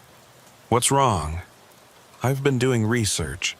That playground, Nolan, there's something really wrong with it. I know. I found out about the hospital. It's not just that. I talked to someone from the city archives. They have records of calls to that location going back decades. Noise complaints, disturbances, wellness checks. All of them around 3:17 a.m., all of them describing the same thing. Children playing, children crying. How far back? To 1988, the year after the playground opened. 35 years of complaints, hundreds of them. And you know what else? What? 3 other people have died in that playground. Not just Lily, a teenager in '92, fell from the jungle gym and broke his neck. A maintenance worker in 2003, heart attack while doing repairs. And a homeless man in 2011 found frozen to death on one of the benches even though it was July. I felt cold despite the afternoon sun. Jesus. Nolan, I think that place is dangerous. I think we need to tell someone. Get it investigated properly, or torn down, something. Who's going to believe us? She didn't have an answer for that. I spent the rest of the afternoon talking to more residents near the playground, knocking on doors, asking questions. Most people wouldn't talk to me. Either they didn't know anything, or they didn't want to say. but a few did. An old man named Robert Torres told me he'd seen children in the playground dozens of times over the years. Always at night, always around 3 a.m. He'd watch them playing, swinging, climbing, but when he went to check on them, they were gone. Just vanished. A woman named Alice Brennan told me her daughter used to have nightmares about the playground. Said she dreamed about children calling to her, asking her to come play. The daughter was 15 now and refused to walk past Juniper Playground even in daylight. Everyone had a story. Everyone had seen something, heard something, felt something wrong about that place. But nobody had ever done anything about it because what could you do? Call the police and say a playground is haunted? File a complaint about ghosts? As evening approached, I found myself back at the playground. The gate was still open, swinging slowly in the breeze. I stood on the sidewalk, looking in at that empty space. The swings hanging still, the slide gleaming in the fading light. Everything looking so normal. But it wasn't normal. It had never been normal. I pulled out my phone and called Tessa. I'm going to stake it out tonight. What? Nolan, no. I need to see it for myself, understand what's happening. You've already seen it. We both have. I need to see more. I need to know if it's real. Of course it's real. We both, really real. Not just sounds and moving swings. I need to see what's there. She was quiet for a moment, then, I'm coming with you. You don't have to. Yeah, I do. I'm your partner. That's how this works. We met back at the playground just before midnight. Parked the car down the street, out of sight. Walked back with flashlights off, staying in the shadows. The neighborhood was quiet. Most houses dark. A few TV lights flickering in windows. We found a spot across the street, behind a big oak tree, where we could see the whole playground. Settled in to wait. The hours passed slowly. Midnight, 1 a.m., 2 a.m. Nothing happened. The playground just sat there, dark and empty. I was starting to think this was a waste of time when Tessa grabbed my arm. Look, the temperature. I could see my breath suddenly. The air had gone from cool to freezing in the space of a few seconds. The windows of nearby cars were fogging over. Frost was forming on the grass. 3:15 a.m. It's happening, I whispered. At exactly 3:17 a.m., the swings started moving, all 6 of them pumping in perfect unison. Back and forth, higher and higher. And then we heard it. Laughter. Children laughing, playing, having fun. The sound was coming from inside the playground clear as day. We could hear individual voices. A girl giggling. A boy shouting. Multiple children talking over each other. But the playground was empty. We could see every inch of it from our position. There was nobody there. The swings kept moving. Then the slide lit up. Not with any visible light source, but we could see something sliding down it. A shadow, maybe. A distortion in the air. It reached the bottom and ran toward the jungle gym, and we could hear footsteps on the wood chips. More shadows appeared. 4, 5, 6 of them, all child-sized, all moving, playing, running around the playground. Sometimes we could almost see features. A dress, a striped shirt, dark hair. But they were never quite solid, just impressions. Suggestions of children who weren't really there. Holy shit, Tessa breathed. One of the shadows stopped at the third swing from the left, the one where Lily Chen died. It stood there for a moment, and even though we couldn't see a face, I had the overwhelming sense that it was looking at us, staring right at us from across the street. Then it sat on the swing and started moving, pumping its legs, going higher and higher. The other shadows gathered around, watching. The laughter had stopped. Now there was just silence, broken only by the creaking of the chains. The shadow on the swing went higher, higher than any child should be able to go. The chains were nearly horizontal at the top of each arc. Then, at the peak of one swing, the shadow let go. It flew through the air in a perfect arc. For a moment, it seemed to hang there, suspended. Then it fell. We heard the impact, a sickening thud, like a watermelon dropped from a roof. The other shadows all turned toward the fallen one. Someone started crying, that same heartbroken sobbing we'd heard before. The shadow on the ground didn't move. The other shadows gathered around it. They were all crying now, all of them, a chorus of grief that echoed through the empty street. Some of them knelt down. Some reached out with hands that weren't quite there. They were trying to help, trying to comfort, but there was nothing they could do. One shadow stood apart from the others, smaller than the rest. It was standing right at the fence, looking out at us again. And then it spoke. Help us, not help me. Us. Plural. We're so cold, it hurts. Please help us. Tessa and I just stood there, frozen, unable to move or speak.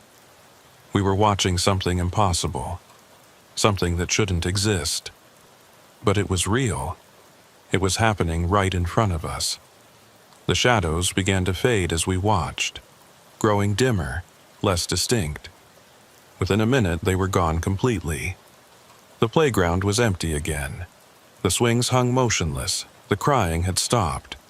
But we could still feel them there, still sense their presence, waiting, watching, trapped in an endless loop of playing and dying and playing, over and over again every night at 3:17 a.m. We filed a report, both of us, detailed descriptions of everything we'd seen and heard. We knew how it would sound, knew what people would think, but we filed it anyway. The department sent someone out to investigate, a supervisor from downtown who'd been on the force for 25 years. He looked at the playground in daylight, talked to a few residents, checked the security of the fence. Then he filed his own report, saying there was no evidence of any actual disturbance and no justification for further action. He didn't stay until 3:17 a.m.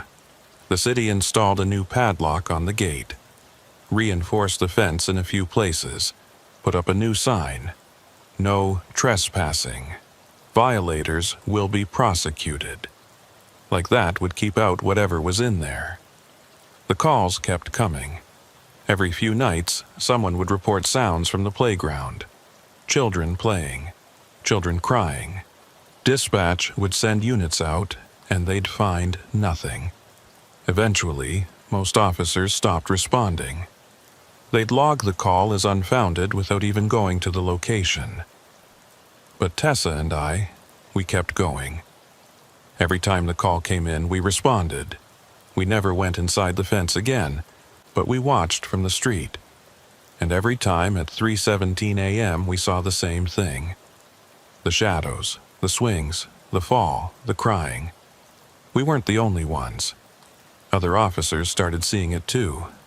Marcus Webb saw it one night when he was passing through on patrol. Another pair of rookies saw it and requested transfers to different precincts immediately after. Word spread quietly through the department. Don't go to Juniper Playground after midnight. Don't answer those calls if you can avoid it. But someone has to answer.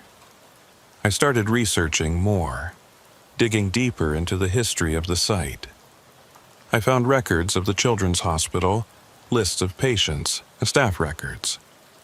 Most of the 17 children who died in the 1931 fire were documented. Names, ages, causes of death. But 4 of them were listed simply as unidentified. 4 children who died in that fire and were never claimed, never buried with names on their graves. I found photographs of the hospital before the fire. A 3-story brick building with large windows and a play area in the back. In one photo, I could see children playing on swings and a slide. The playground equipment looked old-fashioned, but the layout was almost identical to the modern playground. The swings in the same spot. The slide in the same corner. Almost like whoever designed Juniper Playground had used the old hospital playground as a blueprint. Maybe without knowing. Maybe by accident. Or maybe the place itself remembers. Maybe the ground holds on to what happened there, and when they built the new playground it just filled in the shapes that were already there, like pouring water into a mold. 3 months after that first call, Tessa and I were assigned to a different sector, standard rotation.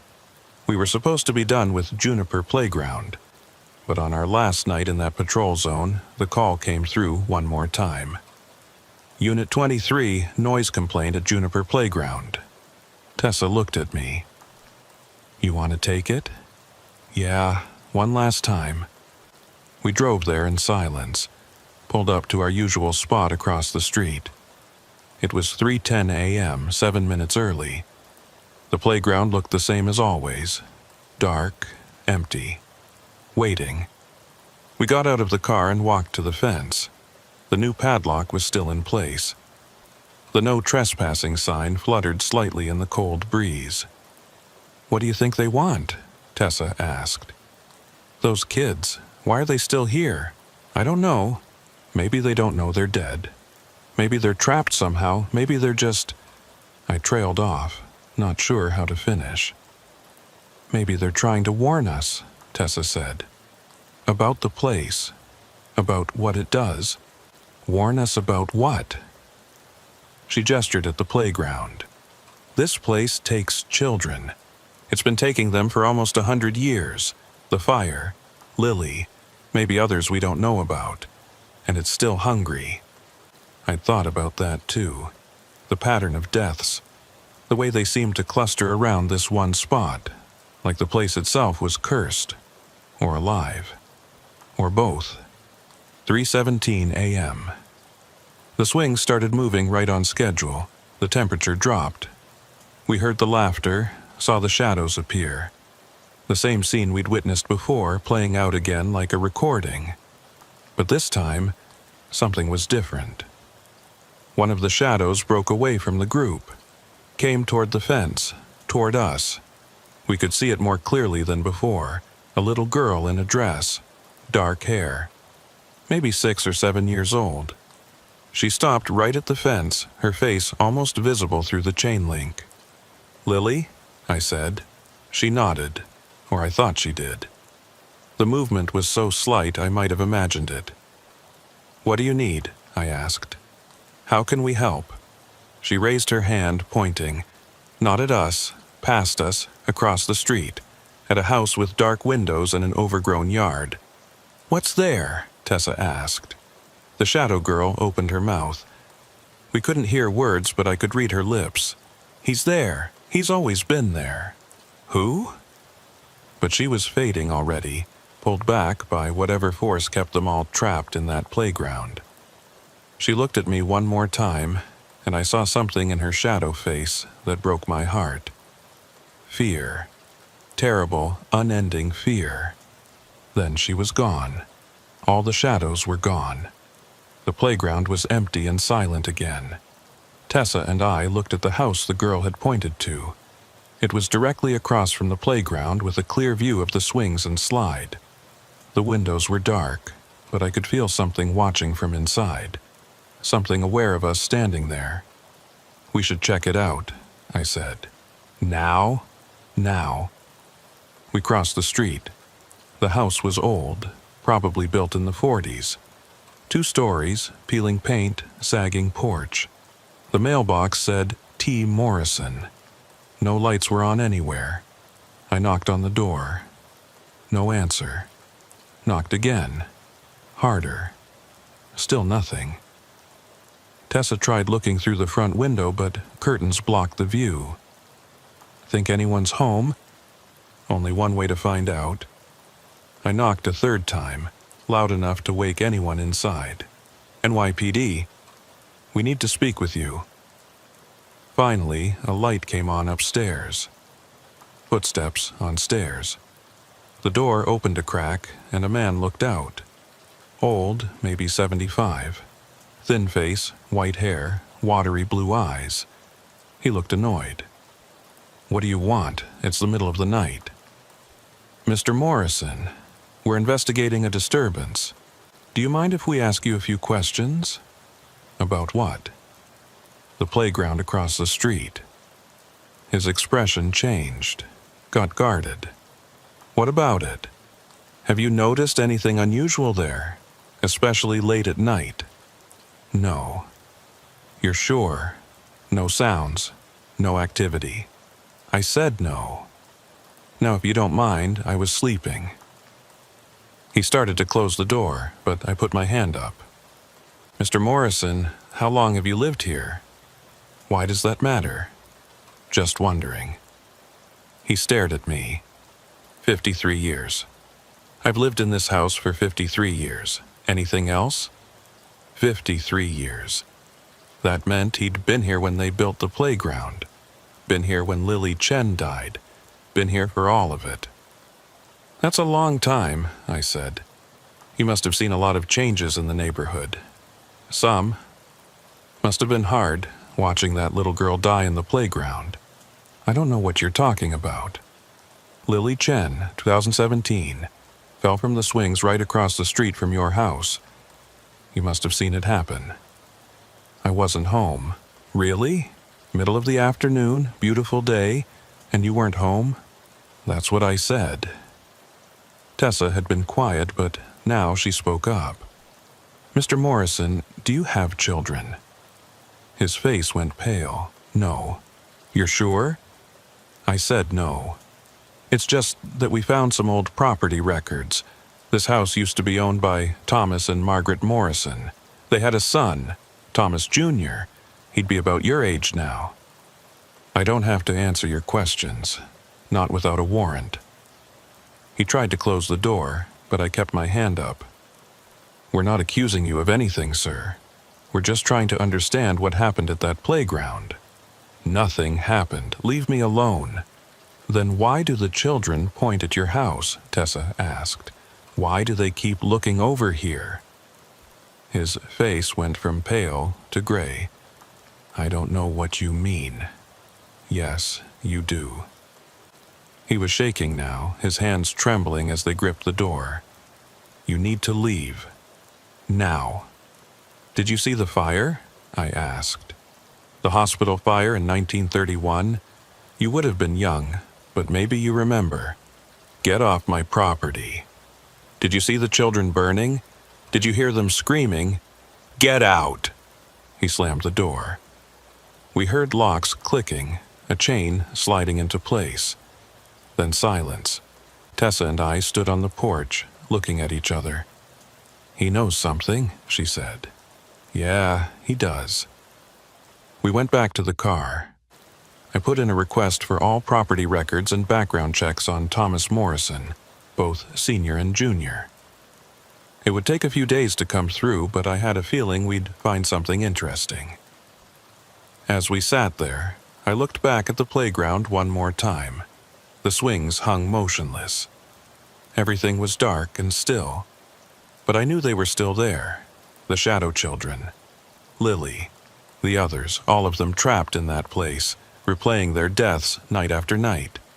And across the street, lights were on in every window of Morrison's house now. We could see him moving from room to room, pacing, looking out at the playground, looking out at us. Whatever happened there, whatever kept those children trapped, he knew about it. Maybe he was part of it. Maybe he'd been watching them die for 53 years.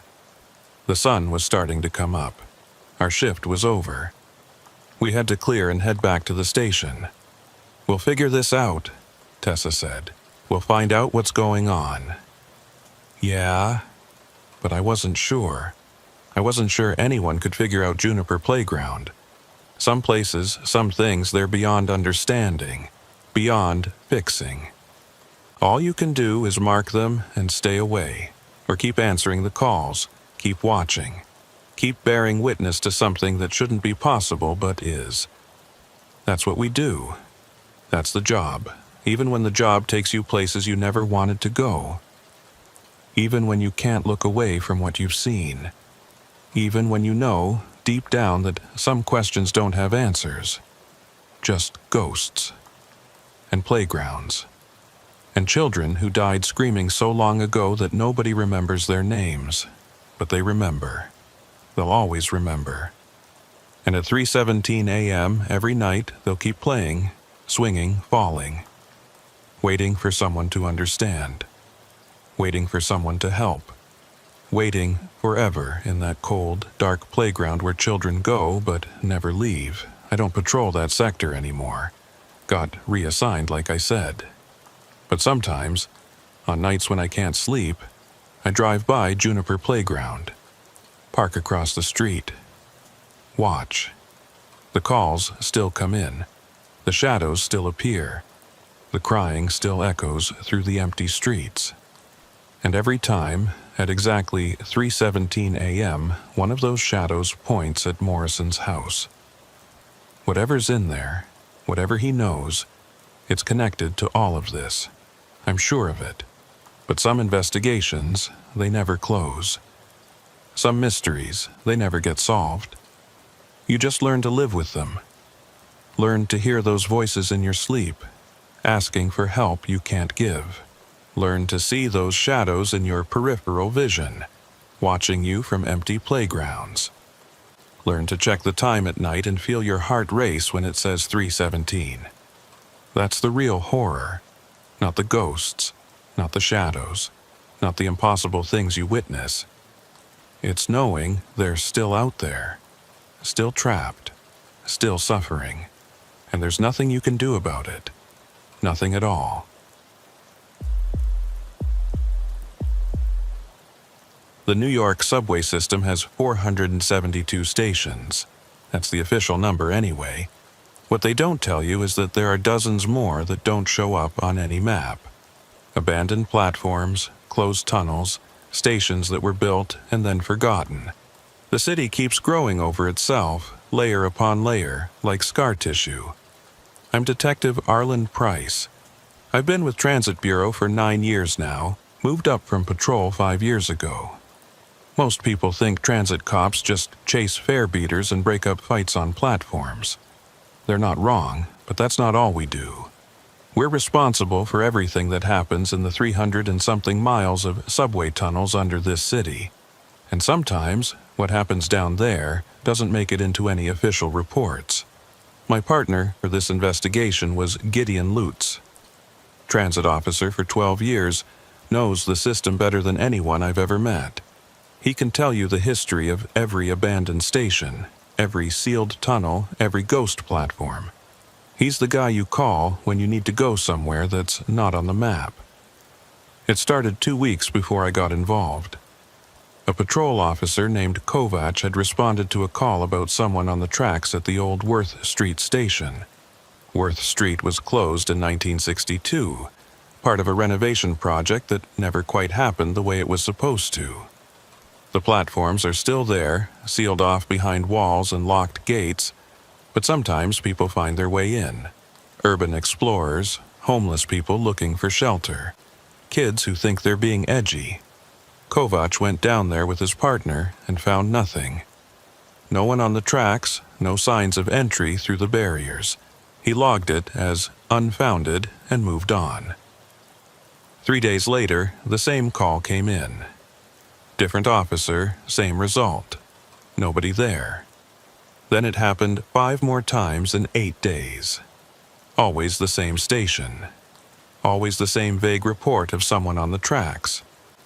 And always, when officers responded, the platform was empty.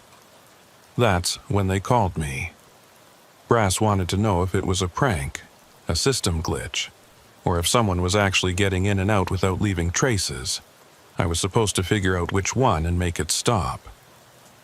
I met Gideon at the Canal Street station at 11 p.m. on a Tuesday. Late enough that most commuters were gone, early enough that we still had train traffic to worry about.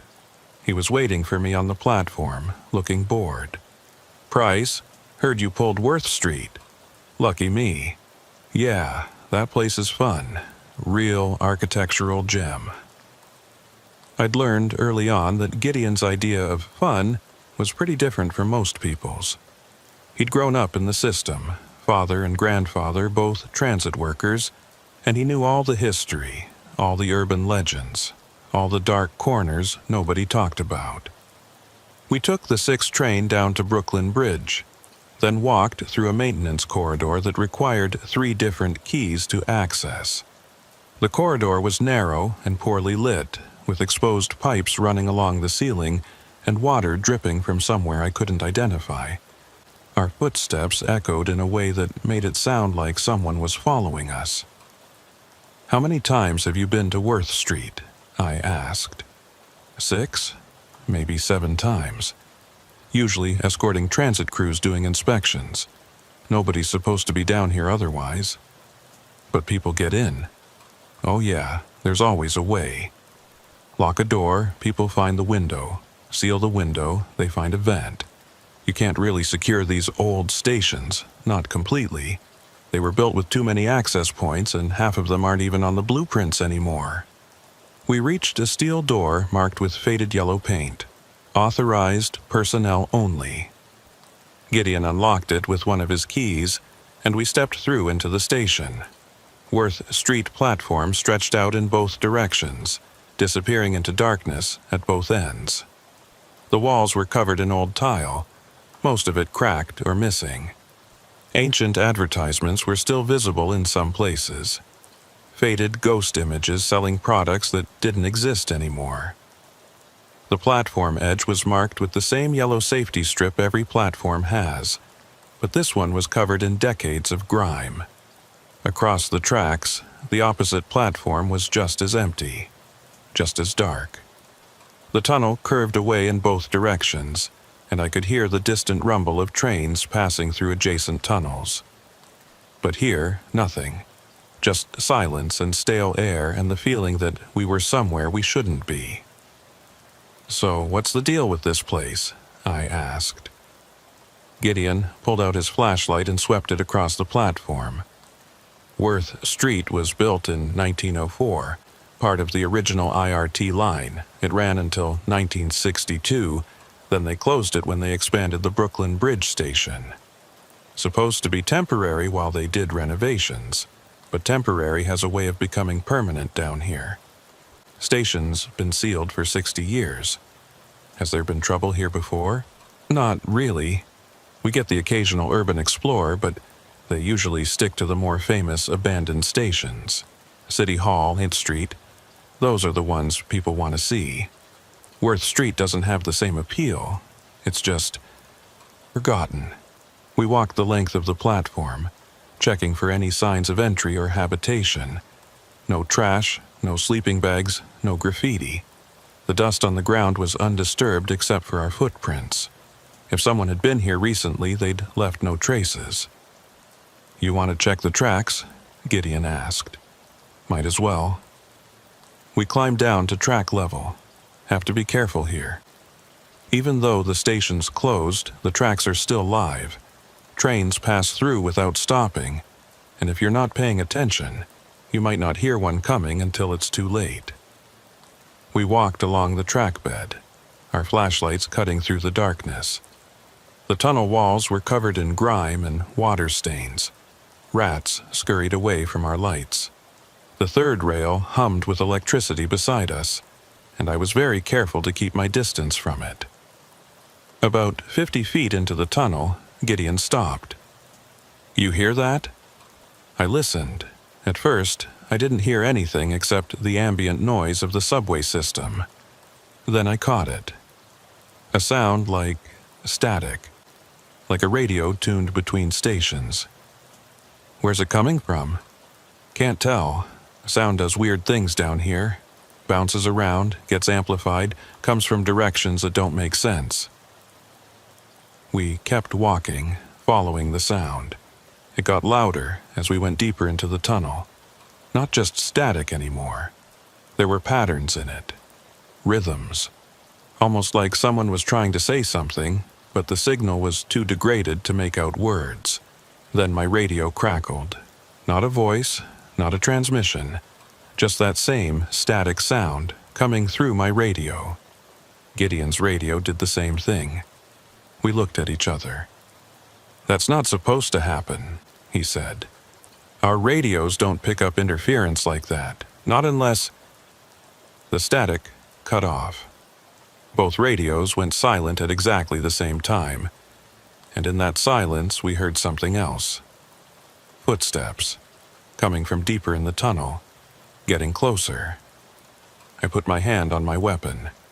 "NYPD, identify yourself."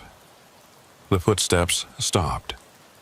"This is a restricted area," I called out. "ESA, you need to exit the tunnel immediately." No response. Just that heavy silence pressing in around us. Then the footsteps started again. But they weren't getting closer anymore. They were moving parallel to us, like whoever it was walking along the opposite platform. But we could see the opposite platform from here, and it was empty. "Gideon, you seeing this?" "Yeah, nobody's there." "But we're hearing footsteps." "Yeah." The footsteps continued for maybe 30 seconds, then stopped again. This time, they didn't restart. We waited, listening, but there was nothing. Just the distant rumble of trains and the hum of the third rail. "Let's go back," I said. We retreated to the platform, climbed back up, and did one more sweep of the area. Still nothing. No signs that anyone had been here. I took photos of everything, documented the condition of the access points, made notes about the footsteps and the radio interference. "You think it's acoustics?" I asked Gideon as we were leaving. "Sound from another tunnel bouncing around? Maybe. Like I said, sound does weird things down here." But he didn't sound convinced. We locked the access door behind us and headed back up to street level. It was past midnight now, and the city was as quiet as it ever gets. I filed a preliminary report saying we'd found no evidence of unauthorized entry and recommended increased monitoring of the site. Should have been the end of it. 3 days later, I got a call from dispatch at 2 a.m. I was off duty, asleep in my apartment in Astoria when my phone rang. "Price, we've got another call for Worth Street. Possible person on the tracks. Send a patrol unit." We did. They reported hearing voices but found no one. They're requesting a detective come down. I groaned, looked at my clock, and seriously considered telling them to handle it themselves. But something made me say yes. Maybe curiosity. Maybe just the nagging feeling that there was more to this than simple trespassing. I got dressed, drove into Manhattan, and met the patrol officers at the Canal Street access point. 2 young guys, both looking spooked. "What did you hear?" I asked. "Someone talking," one of them said. His nameplate read Torres. We could hear it clearly, a woman's voice, I think, coming from the platform. But when we got there, nobody was around. What was she saying? Couldn't make it out, just words, like she was having a conversation with someone. I went down with them. Same route Gideon and I had taken. Same narrow corridor, same locked door. But when we opened it and stepped onto the platform, something was different. There was a smell. Faint, but distinct. Not the usual subway smell of brake dust and ozone and damp. This was something else. Something organic. Like flowers. Old flowers. The kind you find in a funeral home. Torres smelled it too. "That's new?" "Yeah." We did a sweep of the platform. Nothing. Checked the tracks. Nothing. But that smell lingered, getting stronger near the middle of the platform. Right where the benches used to be before they were removed decades ago. My radio crackled. That same static I'd heard before. Then, faint but clear, a voice. "Bura." Just that. 1 syllable. Maybe half a word. Then silence. Torres looked at me. "Did your radio just—" "Yeah." We waited, listening. The radio stayed silent, but the smell was getting stronger. I was starting to get a headache from it. That overpowering floral scent mixed with something underneath it. Something that wasn't flowers at all, something rotting. "Let's go," I said. We sealed the station back up and went topside. I called Gideon, woke him up, told him what had happened. "A voice on the radio?" he asked. "What did it say?" "I don't know. Sounded like Bura or maybe Bureau. Could have been anything." "And the smell?" "Flowers, like a funeral home." He was quiet for a moment. "Price, I'm going to tell you something, but you're going to think I'm crazy. Try me. There's an old story about Worth Street. I heard it from a transit worker who'd been in the system for 40 years. He said that platform is haunted. Come on. I'm serious. He said back in the 60s, right before they closed it, there was an incident. A woman fell, or jumped, nobody's sure, onto the tracks. Train hit her.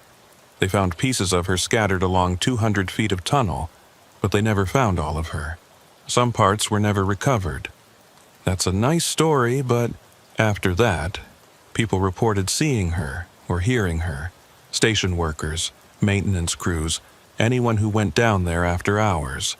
They'd hear a woman's voice. Sometimes crying, sometimes calling out. And sometimes they'd smell flowers. Like someone had brought flowers to leave at the site. You're saying Worth Street is haunted by a suicide victim from 60 years ago. I'm saying there's a consistent pattern of reports going back decades. I've read the old incident logs. They're all in the archives if you want to look. Strange sounds, unexplained voices, that floral smell. It's been happening since the station closed. And nobody thought to mention this before. Would you have believed me if I told you before you went down there? He was right. I wouldn't have. "I'm going back down," I said. "Tomorrow night, same time. You coming with me?" "Do I have a choice?" "Not really." The next night, Gideon and I were back at Worth Street at 2 a.m. This time, we came prepared. Extra flashlights, recording equipment, fresh batteries for our radios. If there was something down here, we were going to document it. The platform looked the same as before. Dark, empty, abandoned. But that smell was there again. Flowers. Old, dying flowers. It was stronger than last time, thick enough to make my eyes water. "You smell it?" I asked. "Yeah, Jesus, that's strong." We set up a voice recorder on one of the old support columns, then walked the length of the platform. I was looking for any mundane explanation. Air vents that might carry smells from elsewhere, acoustic anomalies that might explain the voices. But there was nothing. The platform was sealed. No air circulation except what came from the tunnels themselves. At 2:17 a.m., my radio crackled, that same static. Then the voice, clearer this time. "Bora, can't." Female voice. Middle-aged, maybe. The words were cut off by static, but I could hear emotion in them. Distress. Fear. Gideon's radio did the same thing. Same voice, same words, overlapping perfectly. "Hello?" I said into my radio. "This is Detective Price, Transit Bureau. Who is this?" No response. Just silence. Then, from somewhere on the platform, we heard the footsteps, not the heavy boots of someone walking on concrete. Lighter, like dress shoes. Click, click, click across the platform from one end to the other. We spun around, flashlights up. Nobody there. But we could hear the footsteps clearly, moving past us, heading toward the far end of the platform. "Show yourself," Gideon called out. "We know you're here." The footsteps stopped. The lights went out. Not our flashlights. Those stayed on. But the emergency lighting that lined the platform, the dim bulbs that are supposed to stay on even in abandoned stations for safety reasons, those went dark. All of them at once. The platform was plunged into complete blackness, except for our flashlight beams. "What the hell?" Gideon's voice was tight. Then we heard it. A woman screaming, not from our radios this time, from the tunnel. A horrible, terrified scream that echoed off the walls and seemed to come from every direction at once. It lasted maybe 5 seconds. Then it cut off abruptly, like someone had flipped a switch. The emergency lights came back on. The platform looked exactly as it had before. Empty. Silent. Gideon and I just stood there, our flashlights trembling slightly in our hands. "Tell me you heard that," he said. "I heard it. Tell me you recorded it." I checked the voice recorder. Still running. I played back the last minute. Our voices were there, the radio static was there. But the scream? Nothing. Just silence where the scream should have been. "That's impossible," I said. "We both heard it." "Yeah." We stayed on the platform for another hour, but nothing else happened. The smell gradually faded. The radio stayed quiet. Whatever had been there was gone now. As we were leaving, I noticed something I hadn't seen before. On the wall, near the stairs, mostly hidden by grime and water stains, there was a memorial plaque. Small, bronze, so covered in dirt I'd walked past it a dozen times without noticing. I wiped it clean with my sleeve. The inscription was barely legible, but I could make it out. "In memory of Eliza Kovaric, 1961. Just a name and a date. Nothing else. But I knew that name. I'd seen it in the old incident reports. Eliza Kovaric was the woman who died on these tracks, the one whose body was never fully recovered. I took a photo of the plaque, then we left. Neither of us spoke on the way back up. What was there to say?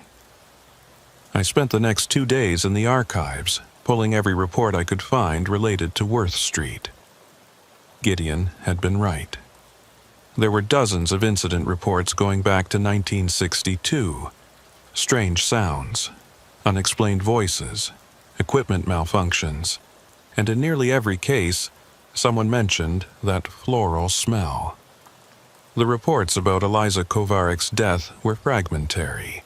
She'd been on the platform at 2:17 a.m., according to the one witness who'd been there.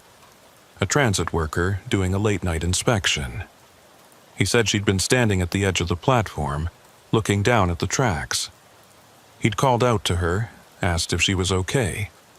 She'd turned toward him, opened her mouth to say something, and then fallen or jumped. He couldn't say which. The express train had been doing 50 miles an hour when it hit her. The engineer never even saw her.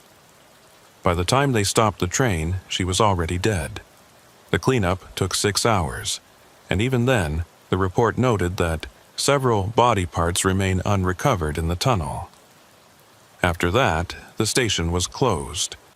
Officially, it was for renovations. But I found an internal memo from a transit authority supervisor suggesting that the closure was at least partly due to ongoing concerns about the site following the recent tragedy.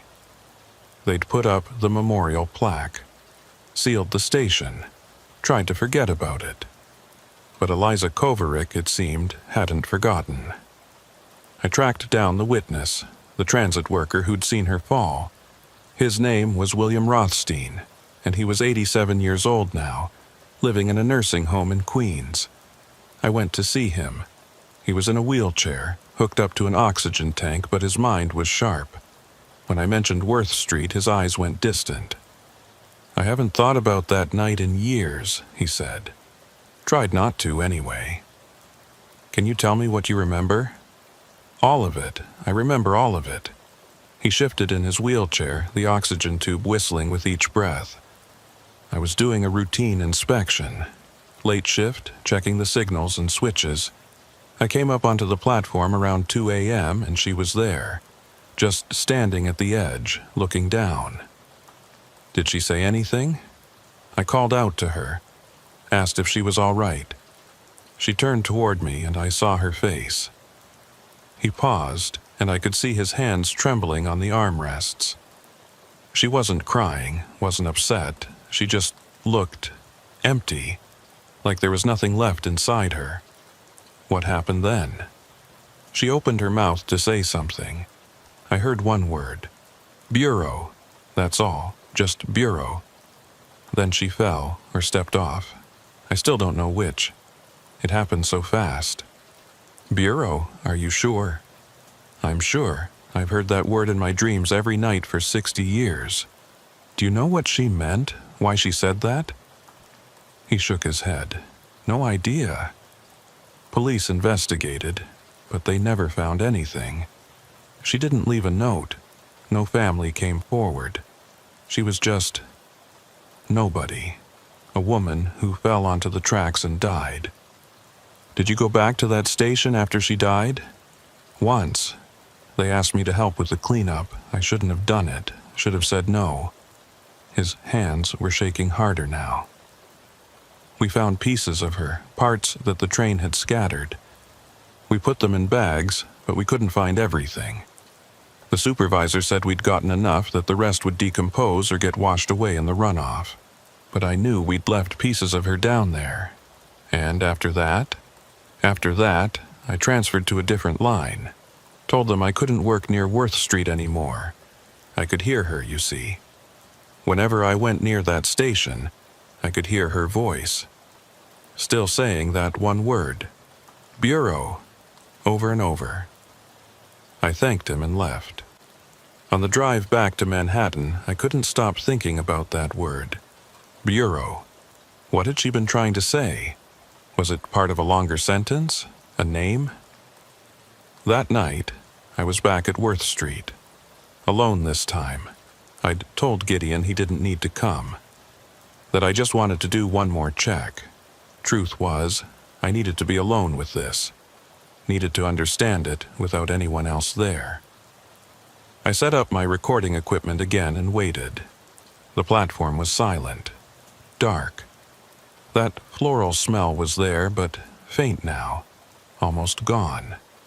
At 2:17 a.m., my radio crackled. Bura, can't breathe. 3 words this time. Clear enough to make out. Bureau, can't breathe. Or maybe buried, can't breathe. The static made it hard to tell. Eliza? I said into the radio. Eliza Kovarik, can you hear me? Nothing, just static. I know what happened to you. I know you fell here. I know parts of you were never recovered. Is that why you're still here? The static intensified. Then, breaking through it, that same voice, clearer than before. Can't leave. Still, here, help me. How can I help you? Find me, please. Can't breathe. The signal cut out. The platform went silent. But I understood now, or I thought I did. Eliza Kovarik was trapped here because parts of her body were still in this tunnel. Still buried somewhere in the walls or the track bed. She couldn't leave because she was incomplete. I called Gideon. Woke him up for the 2nd time that week. We need to search the tunnel, I told him, thoroughly. I think there are human remains down here that were never recovered. You want to search a 100-year-old tunnel for body parts that have been there for 60 years? Yes. That's insane. I know. When do we start? The next day, I filed an official request for a full forensic search of the Worth Street tunnel.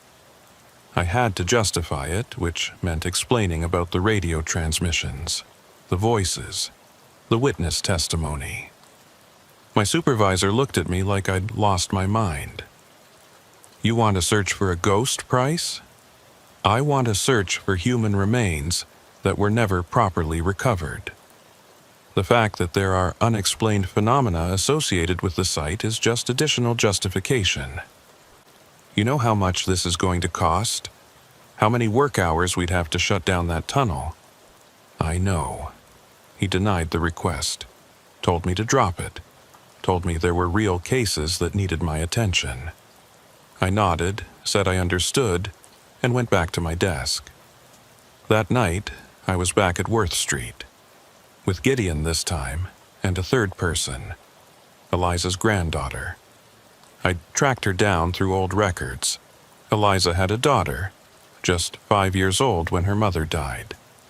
That daughter had grown up, had kids of her own, and one of them, Jessica Kovarik, was willing to talk to me. She was 32, living in Brooklyn, working as a social worker.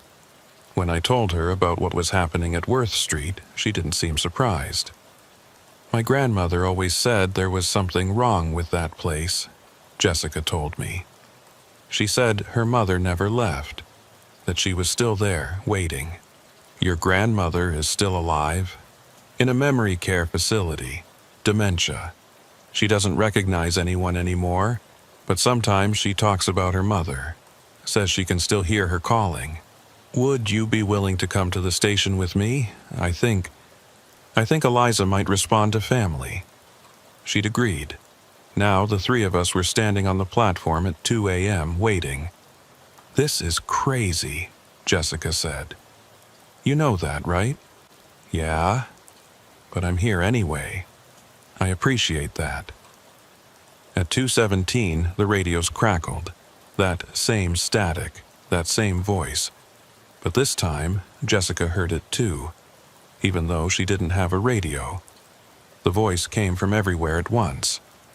Bureau, can't breathe. Please. Grandma Eliza? Jessica's voice was shaking. Is that you? The static intensified. Then, clearer than I'd ever heard it before. Help. Me. Still. Here. Cold. We want to help you, Jessica said. But we don't know how. Where are you? Buried. Can't see. Dark. Gideon was moving along the platform, trying to triangulate where the signal was strongest. He stopped about 30 feet from the stairs near the old token booth. Here, he said. Signal's strongest here. We gathered around that spot. On the wall, behind years of grime, I could see cracks in the tiles. Old cracks, probably from decades of settling. But they formed a pattern, almost like someone had broken through the wall and then patched it badly. There, I said, behind the wall. We'd brought tools, pry bars, hammers, work gloves. Probably illegal to be doing this without authorization, but I was past caring about that. If I was wrong, I'd face the consequences. If I was right, Gideon and I started pulling away the loose tiles. They came off easily, decades of moisture having weakened the adhesive. Behind them was old brick, crumbling and water damaged. We pried at the bricks, and they came away in chunks. Behind the wall was a cavity, a space maybe 2 feet deep and 3 feet wide, and inside, barely visible in our flashlight beams, were bones. Small bones. Part of a hand, I thought, and a piece of skull, both wrapped in rotted fabric that had once been clothing. Jessica gasped. Is that? Yeah, I said quietly. I think it is. The radio crackled one last time. Not static now. Just a voice, clear and calm and infinitely tired. Thank you. Then silence. Complete silence. The kind of silence you never hear in the subway. No train rumble, no air movement, no distant voices. Just perfect, absolute quiet. The smell of flowers was gone. The cold that had always lingered on this platform was gone. Something had changed. Something had shifted. She's gone, Jessica whispered. I can feel it. She's finally gone. We called it in. A forensic team came down and recovered the remains. DNA analysis confirmed they belonged to Eliza Kovarik. The ME's report stated that they'd probably been missed during the original cleanup because they'd fallen into a gap in the wall that had then been plastered over during subsequent repairs. They'd been there for 63 years, sealed in the dark, unable to rest. Jessica arranged for a proper burial. The remains were cremated and scattered in Central Park. which was apparently where Eliza used to take her daughter when she was young. A small memorial service was held. Fewer than 10 people attended, but it was more than Eliza had gotten the first time. After that, the calls stopped. No more reports of voices at Worth Street. No more unexplained radio transmissions. The platform went back to being just another forgotten space in the endless network of abandoned stations under the city. I filed my final report, marking the case closed. My supervisor read it, looked at me for a long moment and said, "I don't want to know how you really solved this. Probably for the best. Just tell me the calls stopped." They stopped. Good enough. But it wasn't over, not quite. 2 weeks after we recovered Eliza's remains, I was on routine patrol in the Canal Street station when I got a call from dispatch. "Price, we've got a report of someone on the tracks at the old 18th Street station. Can you respond?" 18th Street, another abandoned station. Closed in 1948. A place where, according to Gideon's stories, strange things had been reported for decades. I looked at my watch. 2:15 a.m. Copy that, en route. I met Gideon at the access point. He looked at me and I looked at him, and we both knew what the other was thinking. "Here we go again," he said. "Yeah." We descended into the tunnel. The 18th Street platform was older than Worth Street, the tile work more ornate, the decay more advanced. But it had the same feeling, the same waiting quality, like something was there watching us, hoping we'd notice. At 2:17 a.m., my radio crackled. A voice I didn't recognize. Male this time, older, frightened. "Hello? Can anyone hear me? I'm lost. I can't find the stairs. It's so dark. Please, I've been down here for so long. So long. Can anyone hear me?" Gideon looked at me. "You thinking what I'm thinking? That we're about to spend a lot of time in abandoned subway stations?" "Yeah." I keyed my radio. "We can hear you. We're here. Tell us your name." Thomas Brennan. I was waiting for a train and I don't know what happened. Everything went dark. How long have I been here? Do you know what year it is?" "It's 2024, I said gently. A long pause. When the voice came back, it was barely a whisper. That's not possible. I came down here in 1953. I was going to meet my wife. We were going to the theater. I was just waiting for the train and... Thomas, we're going to help you. Can you tell us where you are?" "I don't know. It's dark. I've been walking, but I can't find the way out. I'm so tired, so cold. Have you seen my wife? Her name is Dorothy. She'll be worried." Gideon was already looking up the archives on his phone. He showed me the screen. Thomas Brennan. Disappeared June 14, 1953. Last seen entering the 18th Street station. Never found. "We're going to find you, Thomas," I said. "Just keep talking to us." We spent the next 3 hours searching that station. Found his remains eventually, in a service tunnel that had been sealed off in the 70s. He'd probably gotten disoriented in the dark, wandered into a restricted area and collapsed. Been there for 70 years while the city built itself up around him. We called it in. Another recovery. Another proper burial. Another voice that went silent once its owner was finally laid to rest. After that, I knew. This was going to keep happening. There were probably dozens of abandoned stations under this city, and probably dozens of people who'd died in them and been forgotten. Left in the dark, unable to move on, waiting for someone to find them. My supervisor tried to reassign me, told me I needed to focus on living crimes, not dead cases. But I refused. Told him someone needed to do this. Someone needed to go down into those forgotten places and listen for the voices that nobody else heard. He eventually gave in. Created a new position, historical recovery specialist, they called it. sounded better than ghost hunter. Gideon transferred to work with me full-time. We became a team, the Transit Bureau's unofficial division for things that don't make it into official reports. Over the next year, we recovered remains from 7 different abandoned stations. Each one had a voice. Each one had a story. Some had been there for decades, others for nearly a century. All of them had been waiting, hoping someone would hear them. The calls keep coming. Every few weeks, dispatch gets a report of someone on the tracks at a closed station. And every time Gideon and I go down, we listen, we search, we find what's left behind. It's not the job I thought I'd be doing when I joined Transit Bureau, but it's the job that needs doing. Someone has to remember the forgotten. Someone has to hear the voices that no one else will listen to.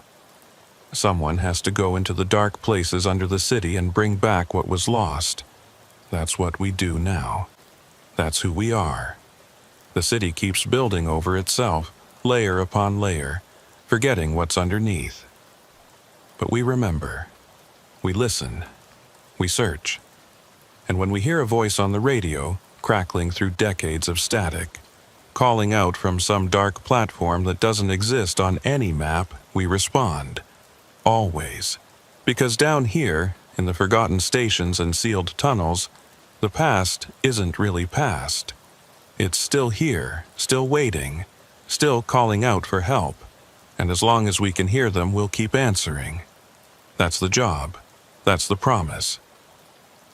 Even if it means spending the rest of our careers descending into the dark, following the voices of the dead, bringing them back into the light one final time. It's what they deserve. It's what we all deserve. To be found, to be remembered, to finally go home.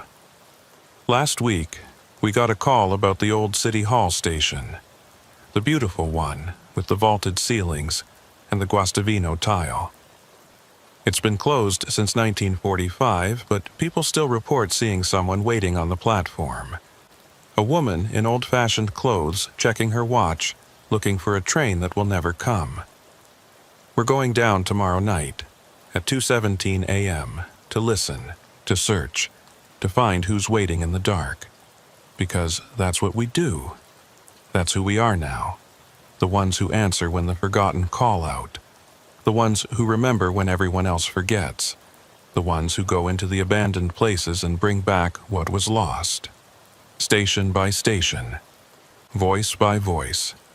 Until all of them are found. Until all of them can finally rest. That's the job, and we're just getting started.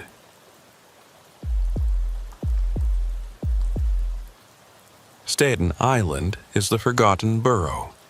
Most New Yorkers will tell you that. It's the place you pass through on your way to New Jersey, or the place you see from the ferry but never actually visit. 500,000 people live here, but to the rest of the city, it might as well not exist. I'm Officer Marcus Callahan. Born and raised in Staten Island, joined NYPD 12 years ago, and I've spent every single one of those years working the North Shore. I know every street, every corner, every sketchy apartment building and rundown strip mall. This is my home, and I chose to protect it even when everyone else forgot it existed.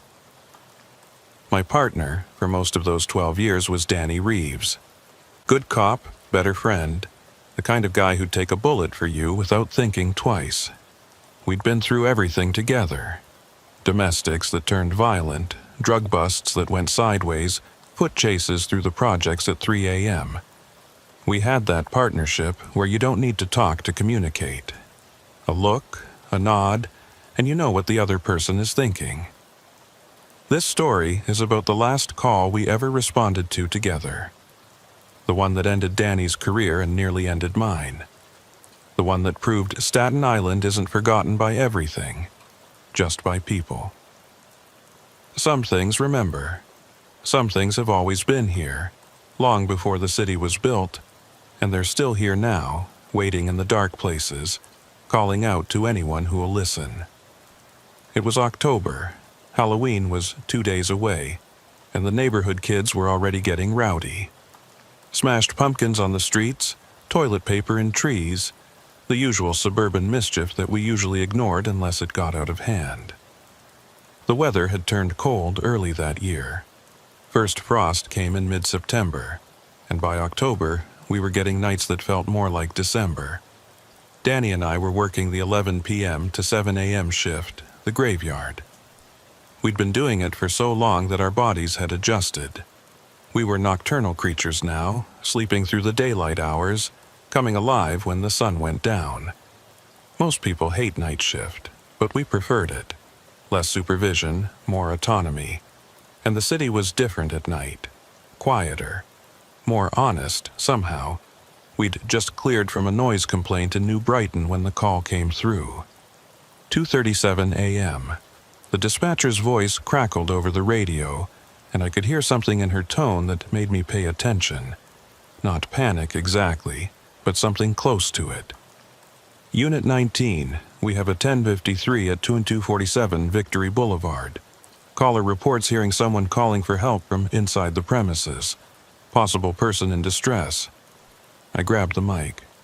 Unit 19 responding. Can you give us more details on the caller? Caller is a neighbor at 2249 Victory Boulevard. States she's been hearing someone calling for help for the past 20 minutes. Sounds like a woman's voice. Caller is elderly and doesn't want to investigate herself. Danny was already pulling a U-turn, heading toward the Victory Boulevard. 2247. That's the old Richter place, isn't it? I pulled up the address on the MDT. Yeah, been vacant for, Jesus, 8 years? 9. Old man Richter died in 2014. House has been sitting empty ever since. Estate's tied up in probate or something. Someone's probably squatting. At 2 a.m. and calling for help. Might be hurt, could have broken in, fallen through rotten floorboards. Those old houses, you never know. We drove in silence for a few minutes. Victory Boulevard was empty at this hour. Streetlights casting long shadows across the wet pavement. It had rained earlier, and everything had that slick, reflective quality that makes night driving feel surreal. 2247. Victory Boulevard was a 2-story Victorian, one of those old houses that was probably beautiful back in the 1920s, but had fallen into serious disrepair. The paint was peeling, the shutters were hanging crooked, and several windows on the second floor were broken. The yard was overgrown with weeds that stood waist-high, and a rusty chain-link fence surrounded the property. A faded "for sale" sign leaned at an angle near the sidewalk, the real estate company's name barely visible. We pulled up in front. The house was completely dark, no lights on anywhere. The only illumination came from the street lamps and our headlights. "You see anything?" Danny asked. I scanned the windows. Nothing, no movement, no lights. Let's check with the neighbor first. We got out and walked to 2249, the house next door. It was a much nicer place, well maintained, with a tidy lawn and fresh paint. An elderly woman answered the door before we even knocked. She'd been watching for us through the window. "Officers, thank God. I'm Lorraine Kowalski. I'm the one who called." She was maybe 75, wearing a bathrobe and slippers, her gray hair in curlers. She looked genuinely frightened. "Ma'am, you said you heard someone calling for help." Yes, I was up watching TV. I don't sleep well anymore, and I heard it. A woman's voice coming from next door. She was calling, 'Help me, please help me,' over and over. It went on for at least 20 minutes before I called you. Do you still hear it now?" She listened for a moment, then shook her head. "No, it stopped a few minutes ago, but I definitely heard it. I'm not imagining things, officer." "We believe you, ma'am. Do you know if anyone's been going into that house? Squatters, homeless people, anything like that?" "Not that I've seen. The place has been empty for years. The bank owns it now, I think. Or the estate, I don't know. Nobody maintains it. Nobody comes around. I've been living here for 40 years, and that house has been nothing but trouble. What kind of trouble? She hesitated, glancing at the Richter house. People used to see things. Before Mr. Richter died, lights in the windows when nobody was home, sounds, strange sounds. He was a recluse, kept to himself. But after he died, it got worse. Worse how? Other people have gone in there. Kids mostly, daring each other. They never stay long. They come running out looking scared. One boy told me he heard voices. Another said he saw someone in the upstairs window watching him. But when he looked again, nobody was there. Has anyone called the police about this before? A few times, but they never find anything. The house is empty. It's always been empty. We thanked her and walked back to the Richter house. The gate in the chain-link fence was padlocked, but the lock looked old and rusted. I gave it a pull, and it came apart in my hand. "So much for security," Danny muttered. We pushed through the gate and approached the front door. The porch creaked under our weight, and I had a moment of worry that we might fall through. But it held. The front door had a heavy deadbolt and a padlock through a hasp. Both were intact. "Let's check the back," I said.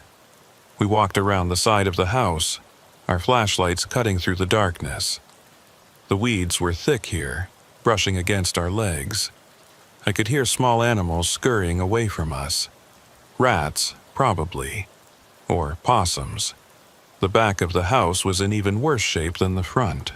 The back door was missing entirely, just a dark, rectangular opening leading into what looked like a kitchen. "There's our entry point," Danny said. "Could be how someone got in." We stood at the threshold, shining our lights inside. The kitchen was gutted. No appliances, no cabinets, just bare walls and a floor covered in debris.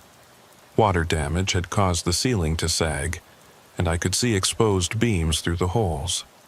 "Hello?" I called out. "NYPD, is anyone in here?" No response. Just the sound of wind whistling through the broken windows and our own breathing. "We're coming in," Danny announced. "If you need help, call out." We stepped inside. The smell hit me immediately. Mold, rot, damp wood, and something else underneath it all. Something organic and unpleasant. Like spoiled meat. I'd smelled it before at death scenes, but this wasn't quite the same. It was older, more pervasive. "Jesus, that's rank," Danny said, covering his nose. "Yeah, watch your step. Floor looks unstable." We moved through the kitchen into what had been a dining room. The hardwood floors were warped and buckling, scattered with chunks of fallen plaster from the ceiling. An old chandelier lay in pieces in the corner, its crystals dulled with grime. Our flashlights revealed walls covered in water stains and what might have been mold. "Anyone here?" I called again. "We're police officers. We're here to help." Still nothing. We checked the living room next. More of the same. Destroyed furniture, holes in the walls, everything covered in dust and debris. There was a fireplace with a broken mantel, and above it, a dark rectangle where a mirror or painting had once hung. "Let's check upstairs," Danny said. The staircase looked treacherous. Several steps were missing and the banister had collapsed. We tested each step before putting our full weight on it, taking it slow. The stairs groaned and creaked, but they held. The second floor was even worse than the first. The hallway was narrow and dark, lined with doors on both sides. Most were open, revealing empty rooms with peeling wallpaper and broken windows. We checked each one methodically. First room, empty. Second room, empty. Third room, empty. The fourth room was different. It was at the end of the hallway, and the door was closed. Not just closed, locked from the outside. There was a new-looking padlock on a hasp that had been screwed into the doorframe. Danny and I looked at each other. "That's new," he said. "Yeah, that's definitely new." I tried the lock. Solid. Not rusted like the others. This had been installed recently. Within the last few months, I'd guess. "Someone doesn't want people getting into this room," Danny said. "Or they don't want something getting out. Don't start with that horror movie shit, Marcus." But I could see he was thinking the same thing I was. Why would someone put a new lock on a door in an abandoned house? What was in there? "We need to open it," I said. "If someone's in there and hurt, I know. I'll get the bolt cutters." While Danny went back to the car, I stood in that hallway, listening. The house was making sounds. Old houses do that, especially ones in this condition. Wood settling, wind through the broken windows, pipes expanding and contracting. Normal sounds. But underneath those normal sounds, I heard something else. Faint, so faint, I almost missed it. A sound like breathing. Slow, rhythmic breathing, coming from behind that locked door. "Hello?" I called out. "Can you hear me? I'm a police officer. We're going to get you out." The breathing stopped. In its place, I heard a voice. Female, like the neighbor had said, but it didn't sound distressed. It sounded calm. Too calm. "Don't open the door." I froze. "Ma'am, are you hurt? Do you need medical assistance?" "Don't open the door, please. Don't let it out." "Don't let what out?" No response. Just silence. Heavy, oppressive silence that seemed to press against my eardrums. Danny came back up the stairs, breathing hard. "Got the cutters. You okay? You look pale." "Someone's in there. She told me not to open the door." "What? Why?" "She said not to let it out." Danny stared at the door. "Let what out?" "I don't know. Could be a dog or something. Maybe someone's keeping a dog in there." Maybe. But we both knew it wasn't a dog.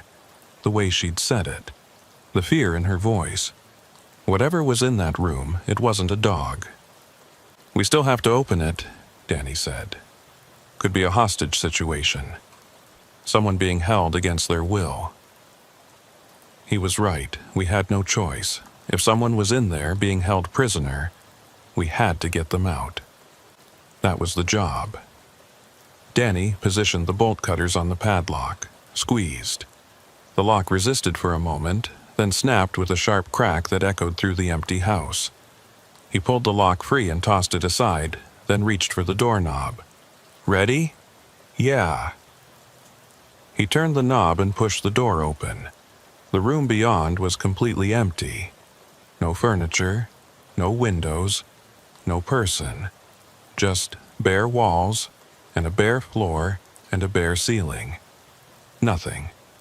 "What the hell?" Danny stepped inside, shining his flashlight around. "Where is she?" I followed him in. The room was maybe 10 by 12 feet, smaller than the others. There was nowhere to hide, no closet, no alcove, just empty space. "I heard her," I said. "I swear I heard a woman's voice." "I believe you. But she's not here." We checked the walls, looking for hidden doors or panels. Nothing.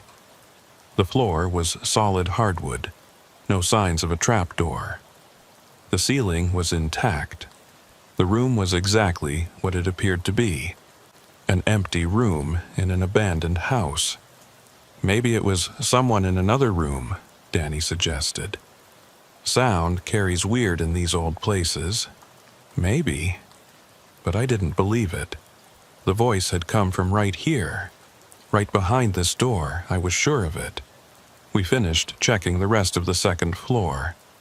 All the rooms were empty. No signs that anyone had been here. No sleeping bags. No trash. No evidence of squatters. The house was genuinely abandoned. "Let's check the basement," Danny said. "Do we have to?" "If there's someone down there, I know. The basement entrance was off the kitchen, a door that opened onto wooden stairs descending into darkness. The smell was worse here, that organic rot smell, much stronger. Danny went first, testing each stair before putting his weight on it. I followed close behind. The basement was large, running the full length of the house. It was unfinished, with a concrete floor and stone walls. There were old boxes stacked in one corner, their contents long since dissolved into mush. A rusted water heater stood in another corner, leaking rust-colored water onto the floor. And against the far wall, partially hidden by shadows, was a well. Not a modern well, an old one, really old, made of stacked stones, maybe 4 feet across, with a wooden cover that had mostly rotted away. I could see the dark circle of the opening, and as we approached, I felt cold air rising from it. Damp, stagnant air that smelled of earth and decay. "That's an old well," Danny said. "Probably dates back to when the house was built, before they had city water. How deep do you think it is?" "No idea. Could be 40 feet, could be 100. I shined my flashlight down into it. The beam disappeared into blackness. I couldn't see the bottom. "You think someone could be down there?" I asked. "Stuck in a well? I mean, it's possible, but how would they get down there?" "Fell in? The cover was on, mostly. They'd have to move it, then fall in, then I don't know. Doesn't make sense." But we had to check. Danny called down into the well. "Hello? Can anyone hear me? NYPD. If you're down there, make a sound." We listened, heard nothing for a long moment. Then, faint and distant, echoing up from the depths of that old well, we heard it. "Help me. Please. I'm so cold." Danny and I looked at each other. His face had gone pale. "Someone's down there," he said. "Yeah. How the hell did they get down there?" "I don't know, but we need to get them out." We called it in. Requested fire rescue with rope equipment and a ladder truck. Then we went back down to the basement to keep talking to whoever was in that well, keep them calm, let them know help was coming. "We've called for help," I shouted down. "Fire department's on the way. Just hang on. What's your name?" No response. "Can you tell me your name?" I tried again. "Are you hurt?" Still nothing. I was starting to think maybe we'd imagined it when the voice came back. Different this time. Not asking for help. Just talking. Calm and conversational. "Do you know what this house is built on?" Danny and I looked at each other. "Ma'am, we need to know if you're injured," I said. "It's built on a grave. A very old grave. Hundreds of years old. Long before the Dutch came. Before the Europeans. The people who lived here first, they knew this was a bad place. They knew not to build here, but we forgot. We always forget. Ma'am, help is coming. Just stay calm. There's something down here with me. It's been here for a long time. It's hungry, so hungry, it wants out. Ma'am, don't let it out. When they pull me up, don't let it out. Promise me." The voice had changed. It sounded terrified now. Desperate. Not calm at all. "We're going to get you out," Danny said. "Just hold on." "No. You don't understand. If you pull me up, it comes with me. It's attached to me now. It's been feeding on me. If you bring me up, it gets out. You can't let that happen." "Ma'am, you're not making sense. You're probably hypothermic. You're confused. We're going to get you medical attention. Leave me here. Please, for the love of God, leave me here and seal the well. Pour concrete down it. Fill it in. Don't let it out." Then she started screaming. Not words. Just screaming. High-pitched and horrible, echoing up from the depths of that well. Screaming and screaming and screaming. Danny grabbed his radio. "Unit 19, expedite that rescue. We have someone in severe distress. The screaming stopped. Sudden silence. We waited, listening. Nothing, not even breathing. "Hello?" I called down. "Can you hear me?" No response. "Ma'am, please respond." Nothing. We stood there in that cold basement, staring down into that dark well, and I felt something I hadn't felt in 12 years on the force. Real fear. Not the adrenaline rush of a dangerous situation.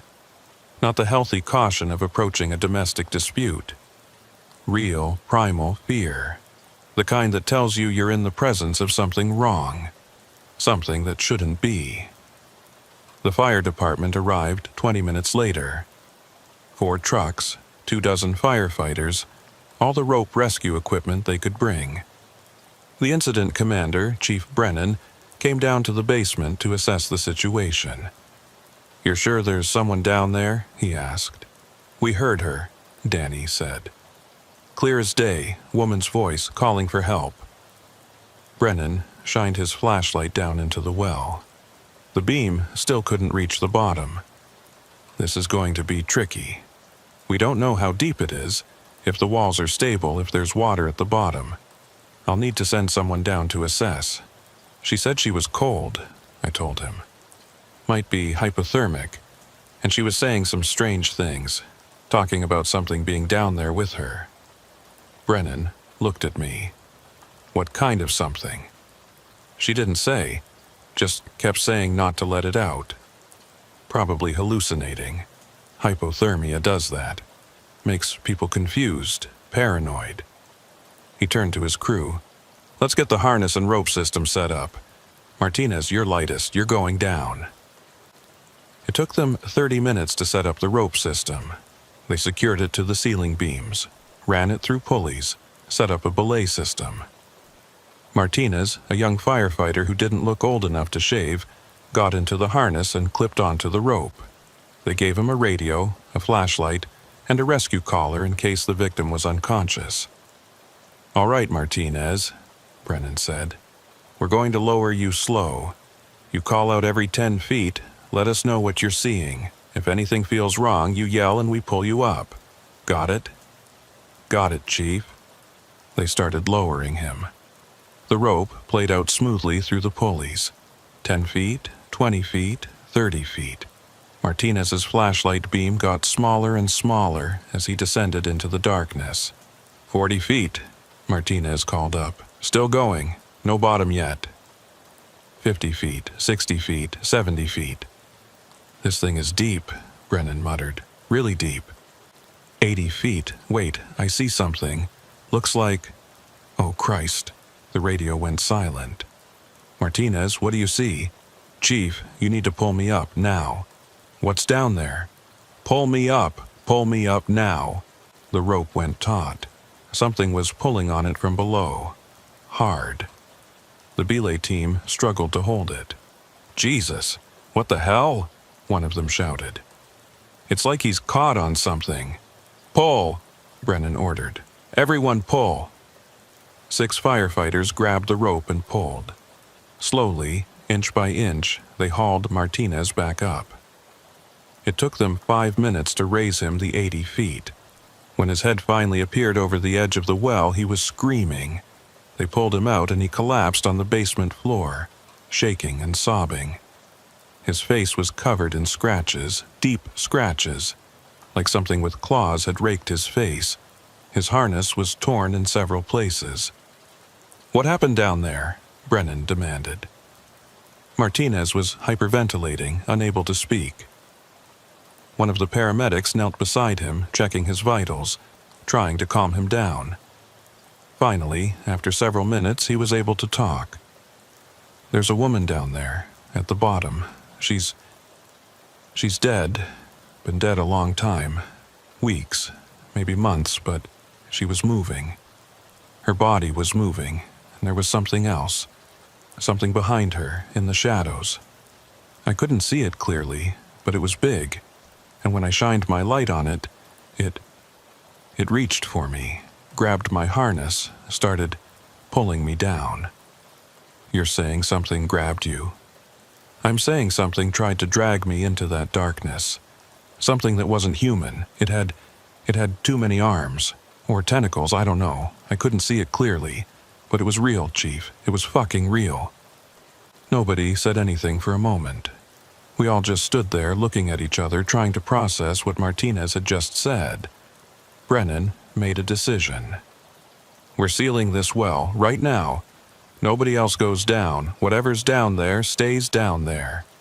But the woman, I started, is dead, according to Martinez. And even if she's not, I'm not sending anyone else down there. This is above our pay grade.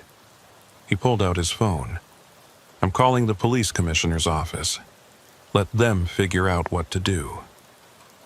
Danny and I went back upstairs while the fire department worked on covering the well. We stood in the backyard, breathing fresh air, trying to make sense of what had just happened.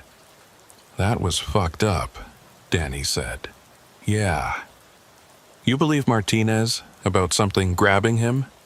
You see his face, those scratches? Something did that. Could have been rusty metal, old debris in the well. Could have been. But we both knew it wasn't.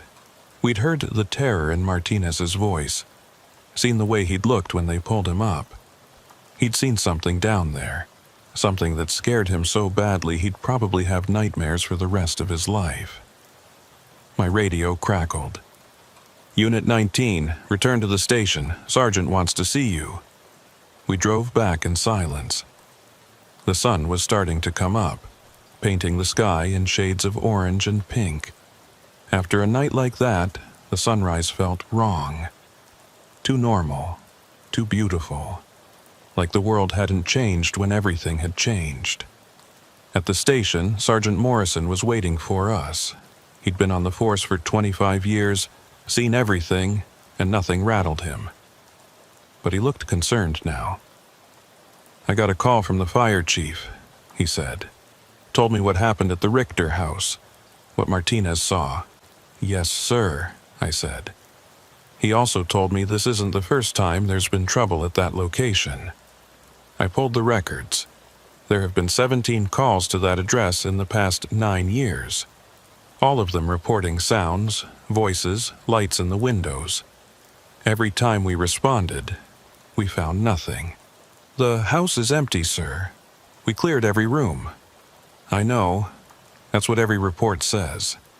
But people keep calling, people keep hearing things. And now we've got a possible body in a well and a firefighter claiming something attacked him. He leaned back in his chair. I'm taking you both off patrol for the rest of the week. You're going to work with the detective squad on this. Figure out what the hell is going on at that house. You want us to investigate a haunted house? Danny asked. I want you to investigate a crime scene. If there's a body in that well, it's a homicide until proven otherwise. And if someone put her there, I want to know who and why. Fair enough. We spent the rest of that day getting briefed by the detective squad. They'd requested a warrant to search the property and had brought in a specialized recovery team to deal with the well. They weren't going to send anyone down. Instead, they were going to use a remote camera to see what was at the bottom. I went home, tried to sleep, but couldn't. Every time I closed my eyes, I saw that dark opening in the basement floor. Heard that voice calling up from the depths. Don't let it out. What was down there? What had grabbed Martinez? And who was the dead woman? I got up, made coffee, and started doing my own research. Pulled up everything I could find about 2247 Victory Boulevard. Property records, historical archives, old newspaper articles. What I found made my blood run cold. The house had been built in 1887 by a man named Cornelius Richter. He'd been a wealthy merchant, owned several ships, made his fortune in the tea trade. But he'd gone bankrupt in 1893 during the financial panic. Lost everything. His wife died shortly after, and he lived alone in that house for the next 40 years. In 1933, he'd been arrested for murder. The victim was a young woman, a housemaid he'd employed. she'd disappeared, and when police searched the house, they found evidence suggesting she'd been killed there. But they never found her body. Cornelius claimed she'd run away, that he was innocent.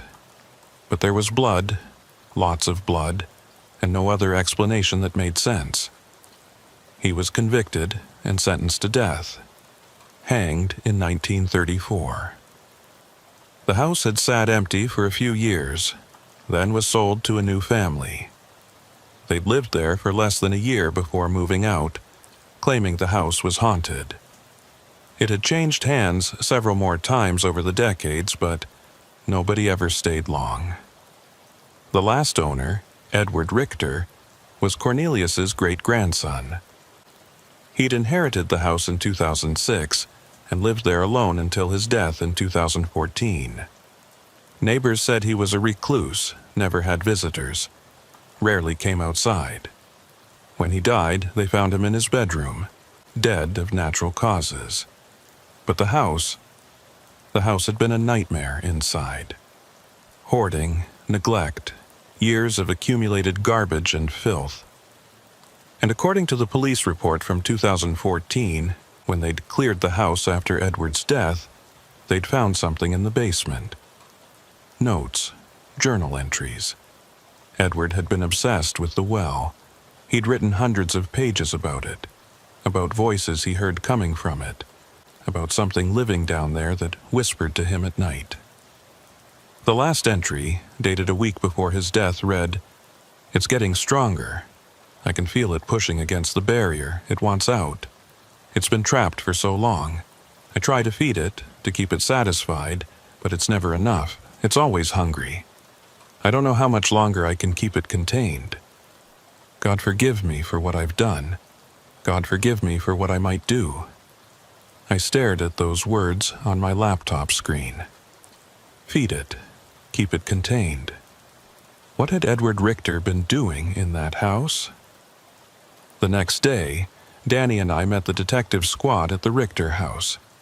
There were a dozen cops there now, plus the specialized recovery team with their remote camera equipment. Crime scene tapes surrounded the property.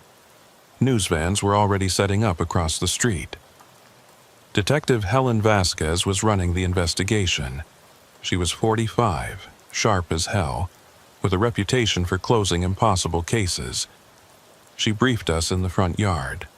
The camera went down this morning, got footage of the bottom. There is a body down there. Female, advanced decomposition. Medical examiner estimates she's been dead at least 6 months, possibly longer. We can't identify her visually, but we're going to have to recover the remains for proper analysis. "How deep is it?" I asked. 93 feet. That's deeper than any well should be, and here's the weird part. The bottom isn't natural. It's been excavated. Someone dug that well deeper than it needed to be. Much deeper. Why would someone do that? That's what we're trying to figure out. She pulled out her phone, showed us photos from the camera. They were grainy, dark, but I could make out a shape at the bottom. A woman's body lying on its side. Her clothes were rotted, her skin darkened with decay, but she was definitely there. "Did the camera pick up anything else?" Danny asked. Martinez said he saw something that grabbed him. Vasquez's expression darkened. We reviewed the footage frame by frame. There's something in the shadows behind the body. The camera couldn't get a clear image. It's like the shadows themselves are moving. Like there's something there that doesn't want to be seen. What do you mean, the shadows are moving? I mean exactly that. Watch. She pulled up a video on her phone. The footage was dark, the camera's light barely penetrating the gloom.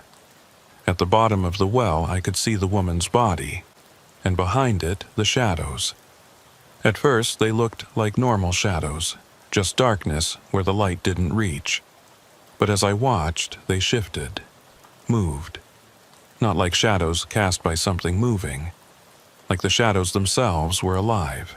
"Jesus," Danny whispered. We sent the footage to a video analysis team. Vasquez said. They can't explain it. Said it might be a camera malfunction, but I don't think so. I think there's something down there. Something we don't understand. So, what's the plan? We're not recovering the body. Not yet. Not until we know what we're dealing with. In the meantime, I want you two to canvass the neighborhood. Find out if anyone saw anything suspicious in the past year. Anyone going into the house, anyone hanging around. If someone put that woman down there, they had to access the property somehow. Danny and I spent the next 2 days knocking on doors. Most people didn't know anything. The Richter house had been abandoned for so long that nobody paid attention to it anymore. But a few people had noticed things. A teenager 3 houses down said he'd seen lights in the house about 8 months ago, late at night, around 2 or 3 a.m. Flickering lights in the basement windows. An older couple across the street said they'd seen someone going into the house around the same time. They couldn't describe the person clearly, said it was too dark, but they remembered thinking it was odd because the house was supposed to be empty. And Lorraine Kowalski, the neighbor who'd called us, told us something that made my skin crawl. She said that about a year ago, she'd been up late and heard someone crying in the Richter house. A woman crying. It had gone on for hours. She'd almost called the police but didn't because she thought maybe she was imagining it. After all, the house was empty. Nobody could be crying in an empty house. Except someone had been. A woman who was now dead at the bottom of a well. We compiled all the information and brought it back to Vasquez. She was in the basement of the Richter house, examining the well. The fire department had built a sturdy cover for it, bolted it down, but you could still feel the cold air rising from it. We need to identify the victim, Vasquez said. Until we know who she is, we can't figure out who put her there. What about missing persons reports? I asked.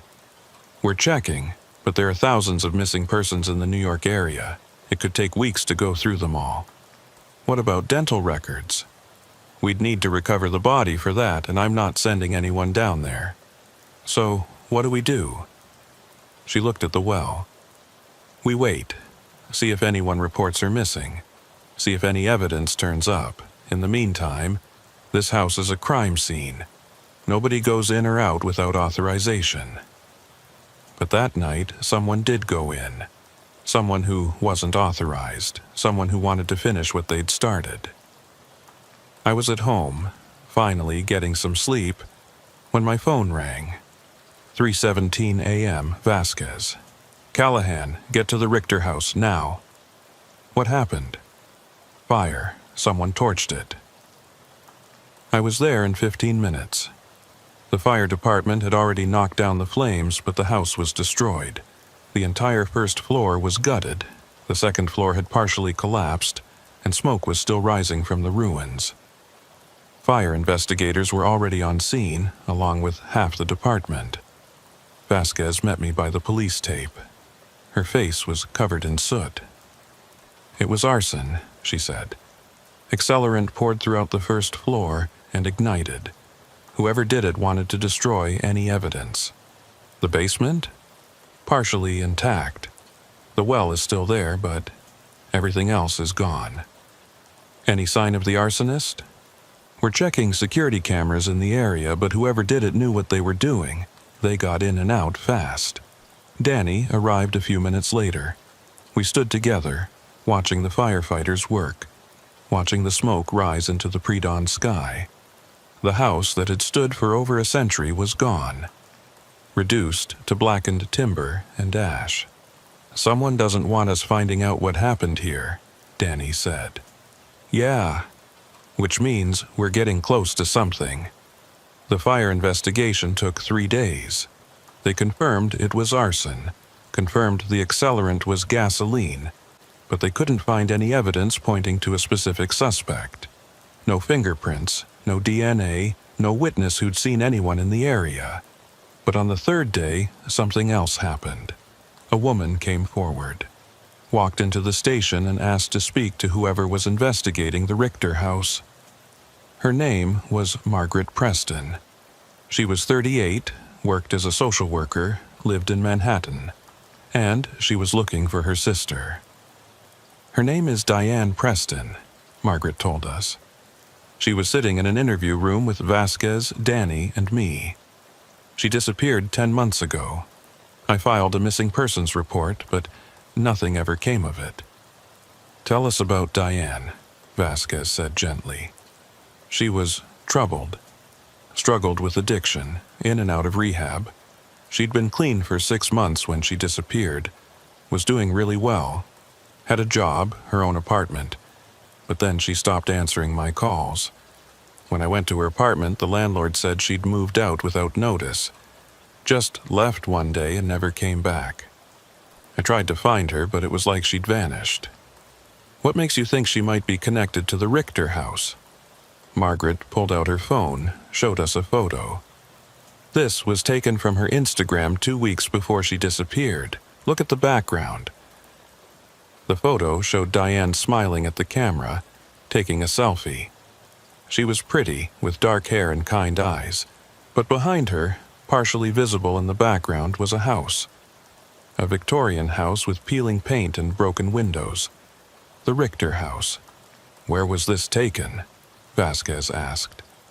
I don't know. She didn't tag the location, but I recognized the house from the news reports. I've been following the case. When I saw that house on TV, I knew. I knew it was the same one. Did Diane ever mention the house? Ever say why she was there? No. I didn't even know she'd been to Staten Island. She lived in Manhattan, worked in the city. I don't know why she would have been out here. But I had an idea. I pulled out my laptop, accessed the missing persons database, cross-referenced with the dates, found Diane Preston's file. She'd been reported missing on January 15th of this year, last seen on January 3rd, and on December 20th of last year, she'd been admitted to a hospital in Staten Island for a suicide attempt. The hospital had referred her to a counselor. The counselor's name was Edward Richter.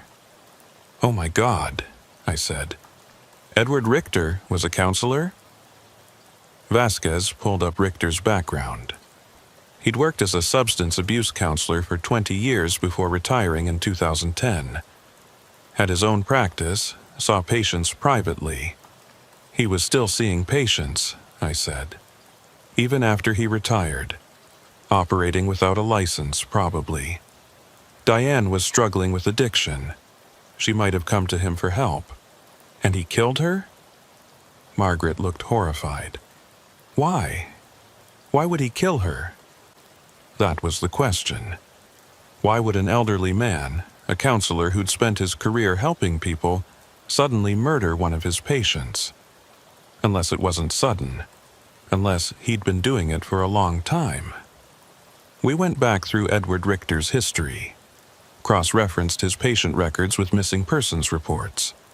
Found 3 other women who'd disappeared after seeing him for counseling. All of them addicts. All of them vulnerable. All of them with no close family to push for investigations when they vanished. He was targeting them, Vasquez said. Women who wouldn't be missed, who people would assume had relapsed, run away, or worse. But why? And what does the well have to do with it? That night, I couldn't sleep again. I kept thinking about Edward Richter's journal entries. It wants out. I try to feed it. It's always hungry. Feed it? Was that what he'd been doing? Feeding something in that well? Throwing bodies down there? I called Vasquez's. 4 a.m. She answered immediately. She wasn't sleeping either. I need to see Edward Richter's journals, I said. All of them. Everything he wrote about the well. They're in evidence. I can get you access tomorrow. Now. I need them now. She must have heard something in my voice because she didn't argue. I'll meet you at the station in 30 minutes. The journals were extensive. Hundreds of pages written in Edward's neat, careful handwriting. They started in 2006, when he inherited the house, and continued until a week before his death. I read them all. It took me 6 hours, but I read every word, and by the time I finished, I understood. Edward Richter had inherited more than a house. He'd inherited a responsibility. His great-grandfather, Cornelius, the one who'd been hanged for murder, hadn't just killed that housemaid. He'd thrown her body down the well. And that's when it had started. Something in that well had awakened. Something that had been there long before the house, long before the Europeans, long before anyone. Cornelius had tried to contain it, built barriers, performed rituals he'd learned from books on the occult, but it kept growing stronger, kept demanding more.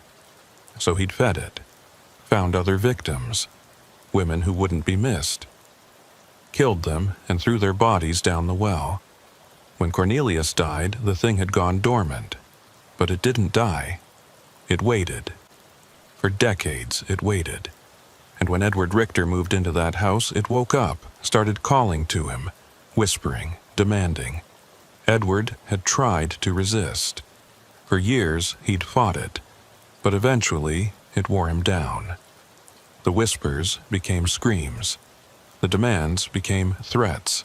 It told him that if he didn't feed it, it would break free, would climb out of that well and consume everything. The whole city. Everyone.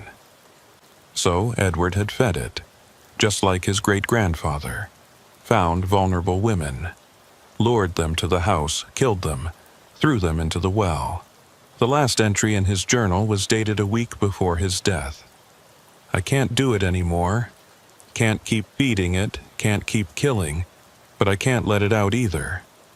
I've decided. Tomorrow, I'll seal the well with concrete, pour the whole foundation full, trap it forever. Even if it means trapping all those women with it, even if it means their families never get closure. It's the only way, and when it's sealed, I'll end this. I'll take the pills the doctor gave me, all of them, and I'll go to sleep and never wake up. Maybe that will be enough. Maybe my death will satisfy it. Or maybe it will just make it angrier. I don't know anymore. I don't care. I just want it to end. But Edward had died before he could seal the well. Heart attack, the ME said. Natural causes. But I wondered, had it been natural, or had the thing in the well killed him, stopped him from sealing it in? I showed the journals to Vasquez. She read them, her face getting paler with each page. "This is insane," she said. "He's describing, what, a monster? A demon? I don't know what it is, but I know it's real. Martinez saw it. The camera caught it, and Diane Preston is dead because of it. So what do? We finish what Edward Richter started. We seal that well. The house burned down. The basement is exposed. We could pour concrete. It won't be enough. That thing has been down there for centuries. It's strong. We need to do more than just seal it. We need to destroy it. How do you destroy something like that?" I didn't have an answer, but I knew someone who might. Father Michael Brennan was a Catholic priest at a church in Staten Island. He was also an exorcist, one of the few officially sanctioned by the church. I'd met him years ago during a case involving a possible possession. Turned out to be mental illness, not demons, but we'd stayed in touch. I called him, explained the situation. He listened without interrupting, and when I finished, he was quiet for a long moment. "You're describing something very old," he said finally. "Something that predates Christianity. Native American tribes in this area had stories about spirits that lived in the earth. Hungry spirits that demanded sacrifice. The Lenape called them Matantoak, the devourers. Can you help us? I can try, but this isn't a simple exorcism. This is something else entirely. I'll need time to prepare, and I'll need access to the site. How much time? 2 days, maybe 3. We don't have 3 days. The house burned down. The well is exposed. Whatever's down there, it's closer to getting out than it's ever been." Then we'll have to work fast. Father Brennan arrived the next day with 2 other priests and several large cases of equipment. Holy water, blessed salt, sacred oils, and a thick leather-bound book that looked like it was older than the country. Vasquez had secured the site. No media, no civilians, just cops and firefighters. The ruins of the Richter house smoldered in the morning light. The basement was a pit of ash and debris, but the well was still there, still intact, still open. "That's it?" Father Brennan asked, looking down at the well. "That's it." He made the sign of the cross and approached cautiously. The other 2 priests followed, carrying their cases. They set up around the well, forming a triangle. Brennan opened his book and began to read in Latin. I don't speak Latin, but I understood the tone. This was a prayer, a ward, an attempt to contain whatever was down there. For the first few minutes, nothing happened. Then the temperature dropped. Fast. 1 second, it was a cool October morning. The next, it was freezing. Ice formed on the edges of the well. Our breath came out in thick white clouds. "It knows we're here," Brennan said. "It doesn't like what we're doing. Can you seal it?" "I'm trying, but it's strong, very strong." The ground began to shake. Not an earthquake. Something else. Something localized, centered on the well. Cracks appeared in the concrete floor of the basement. The ruins of the house groaned and shifted. "Everyone back!" Vasquez shouted. "Get away from the well!" But the priests didn't move. They kept chanting, reading from their books, sprinkling holy water around the perimeter. Brennan's voice got louder, more forceful. He was shouting now, commanding whatever was down there to return to the depths, to release its hold on this world. Something screamed, not a human scream, an animal sound, a sound of rage and hunger. It came from the well, echoing up from the depths so loud it felt like it would split the earth. Then the shadows came. They poured out of the well like smoke. Black, writhing shadows that defied physics. They weren't cast by anything. They were solid, substantial, alive. They spread across the basement floor, reaching for us, reaching for the priests. "Hold the line!" Brennan shouted. "Don't let them pass the salt!" The priests had formed a circle of salt around themselves and the well. The shadows hit that barrier and recoiled, unable to cross. But they kept trying, probing for weaknesses, pushing against the salt line. One of them found a gap. A spot where the salt had been disturbed by the shaking ground. It slipped through and wrapped around the ankle of the younger priest. He screamed, fell to his knees. The shadow pulled him toward the well. Danny and I rushed forward, grabbed the priest, tried to pull him back. But the shadow was strong. Impossibly strong. It felt like we were pulling against a cable attached to a truck. "Blessed salt!" Brennan shouted. "Pour it on the shadow!" The third priest grabbed a container of salt, poured it over the shadow. It hissed and released its grip. The young priest scrambled back behind the salt line. His ankle burned and blistered where the shadow had touched him. Brennan redoubled his efforts. His voice rose above the screaming wind, above the grinding of the earth, above the inhuman shrieks coming from the well. He held his crucifix high and commanded the thing to return to the abyss. And slowly, incredibly, it worked. The shadows began to retreat. They pulled back toward the well, fighting every inch, but retreating nonetheless. The screaming got louder, more desperate. The ground shook harder, but the shadows kept receding. Finally, with one last ear-splitting shriek, they disappeared back into the well. The shaking stopped. The temperature returned to normal. Everything went quiet. Brennan was sweating, breathing hard. Now. We seal it now. How? Fire and concrete. We burn it, then we bury it. It's the only way. We called in a construction crew. They brought concrete mixers, rebar, everything needed to fill a 93-foot well. But first, we had to burn it. We poured gasoline down the well, gallons of it. Let it run all the way to the bottom. Then Brennan said a final prayer, blessed the opening, and dropped a lit flare into the darkness.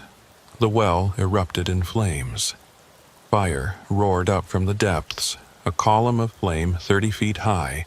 It burned for 6 hours. We could hear things screaming down there. Could hear the sound of something dying, something ancient and evil finally being destroyed. When the flames finally died down, we filled it with concrete. Tons of it. We didn't stop until the well was completely filled, level with the basement floor. Then we poured more concrete over that, creating a solid slab 6 feet thick. When it was done, Father Brennan blessed the site one more time. Then he turned to me. "It's over. That thing is gone, dead. But you should tear down what's left of this house. Salt the earth. Nothing good will ever grow here." "Will do, Father. Thank you." He shook my hand. "Thank you for calling me. If you hadn't, that thing might have gotten out. And God help us all if that had happened." The city condemned what was left of the Richter house, tore it down to the foundation. We buried everything, then covered the whole lot with 6 feet of clean dirt, put up a chain-link fence around it and left it empty. Diane Preston's remains were recovered before we sealed the well. Margaret was able to give her sister a proper burial. She thanked us, said it gave her closure. But I could see in her eyes that she'd never really be okay. Knowing what happened to her sister, how she died, who killed her. Some things you don't recover from. We found evidence of 3 other victims in the well. Pieces of bodies, fragments of bone. We couldn't identify them all, but we notified the families of the missing women we suspected were Edward Richter's victims. Some got closure, some didn't. That's how it goes sometimes. The department gave us commendations. Danny and I were both promoted to detective. Vasquez moved to a better position in Manhattan. Father Brennan went back to his church. Probably went back to performing routine exorcisms on suburban kids who played with Ouija boards. Everything went back to normal. Except it didn't. Not really. Because I still hear it sometimes. Late at night when the city is quiet. A voice calling from somewhere deep and dark. A woman's voice asking for help. Asking not to be forgotten. Asking to be found. Danny hears it too. We don't talk about it. Don't acknowledge it. But I know he hears it because sometimes, late at night, I'll see him looking toward Victory Boulevard. Looking toward where the Richter house used to be. Listening. Martinez, the firefighter who went down the well, quit the department. Moved upstate. Last I heard, he was working in a hardware store, far from any wells, far from any dark places. I hope he's doing okay. I hope he doesn't hear the voices. The lot where the Richter house stood is still empty. The city owns it but hasn't done anything with it. Probably never will. Some places should just be left alone. Some ground is too poisoned, too cursed, too full of bad memories to ever be reclaimed. I drive past it sometimes, on my patrols, when I'm working nights. Can't help myself. I always slow down, look at that empty lot, that chain-link fence, that freshly turned earth. And I wonder, is it really over? Is that thing really dead? Or is it just dormant, waiting, gathering strength for another attempt at freedom? I don't know. I hope I never find out. But sometimes, when the moon is dark and the air is cold, I hear something. A scratching sound. Like something clawing at concrete. Like something trying to dig its way up from deep underground. And on those nights, I drive a little faster. Turn up the radio. Try not to think about what might be down there, 93 feet below the earth, trapped in concrete and fire-scorched stone. Try not to think about how long concrete lasts. How eventually, even the strongest barriers crumble and fail. Try not to think about what will happen when that day comes. But I do think about it. every night, every patrol. Every time I hear a distant sound that might be wind, might be imagination, might be something else entirely. I think about Diane Preston and those other women, about how they died alone in the dark, fed to something that should never have existed, about how their screams were heard only by the thing that consumed them. I think about Edward Richter, trapped between his conscience and his fear, doing terrible things to prevent something worse. I wonder if he's at peace now, or if he's somewhere down there in the dark with his victims, paying for his sins in ways I can't imagine.